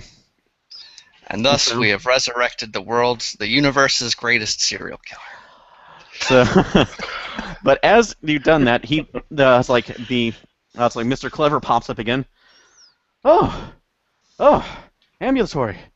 Actually, in a body instead of a psyche. That's been new. Oh God, I'm more tired than I thought I was. This is taking a lot out of me. Am I going glowy? Am I going glowy? I don't want to go glowy yet. But no. So, and at that point, you hear alarms going off around you, and another robotic voice saying, "Connection with primary processor lost." That's like reversion process to establish uplink. And that's like the man who was Mr. Clever. Look around. Oh no. No, this is bad, this is really bad, this is horribly bad. Look, I can't stand up. Oh God. Oh, how many cybernetics were they using to keep my legs up? You, Blue Boy, and you, Morgul's maneuvers in the dark, pointing to you, Danny. So, can you help me up? So Of I know you can course. fly. Help me up. Sure. And so, moving Grab a towards shoulder. that, you go behind what you couldn't really see because of basically the giant throne that was out there. But as you're moving behind, you see what he's pointing at, which appears to be what appears to be a giant blue box that says "police box" on it. I should have known, Aaron. Should have known. Oh. Walk Oh. towards it. So this is going through. Oh God, open it up. As you go through there, you see this. This is really weird because he looks around. Yes, I know. Bigger on the inside than the outside. Hurry up. We don't have time for this. I So, was gonna but- ask. but the entire interior of it seems to be completely red, and there seems to be some sort of pillar. There was a control panel that's in the middle of it, but it seems to have been caged or rewired in an odd way. So, oh God, I cannot believe they did this into a paradox machine. I have to take care of this all over again. You see him starting to flip dials and buttons around there as, oddly enough, you look around and there are just seemingly chaos going around you, and you realize that the paradox effect seems to be coalescing on the outside as things are starting to reverse. You can actually see yourself out there, and so even though that you're in here, which is Okay. just kind of disturbing. He looks back. Oh, that's just the effects of the TARDIS. It himself, but oh God, this machine. The Cybermen. They turned it into a paradox machine. It's going to take me forever. But oh God, I don't want to have to do this again. Oh, we have to destroy or to reset everything. And so this is going to be hard. You, Ghost Boy, go on to that. Close the doors. You, Cyborg Officer. I need you to aim your gun at the console right here. And you, teleporting elf boy. So, Yes. once he shoots it, I need you to teleport, and it opens up. I need you to teleport me directly into the heart that opens up. Do you understand? Of course. So this is going to be painful for all of you, but we might get out of this alive. So you close everything, you get into it, and RoboCop opens Yep. fire, and Yep. you see a bright light coming out of there. And Nightcrawler, you for a second, you look like you're looking into infinity, Oh, good. just by this golden lights that's shining through. But that's the last thing that any of you think, as just your vision is completely blurred out, and you wake up. That's like you wake up hours, weeks, days, aeons later. You're not really sure. So, but you're all on the floor. You appear to be in a room together. So some sort of circular room that has a odd bluish console in the middle with different dials around. And there's this white-haired man sitting at the console, just kind of tapping his head. Oh, good. You're all awake. Finally, took for you forever. I dump you on the side of the road, but honestly, I'm not that much of a bastard, or at least I try not to be. So, That would be appreciated. Yes. but you're kind of confused because you don't know how you got here. No. Where are we? Oh, you're in my ship, the TARDIS.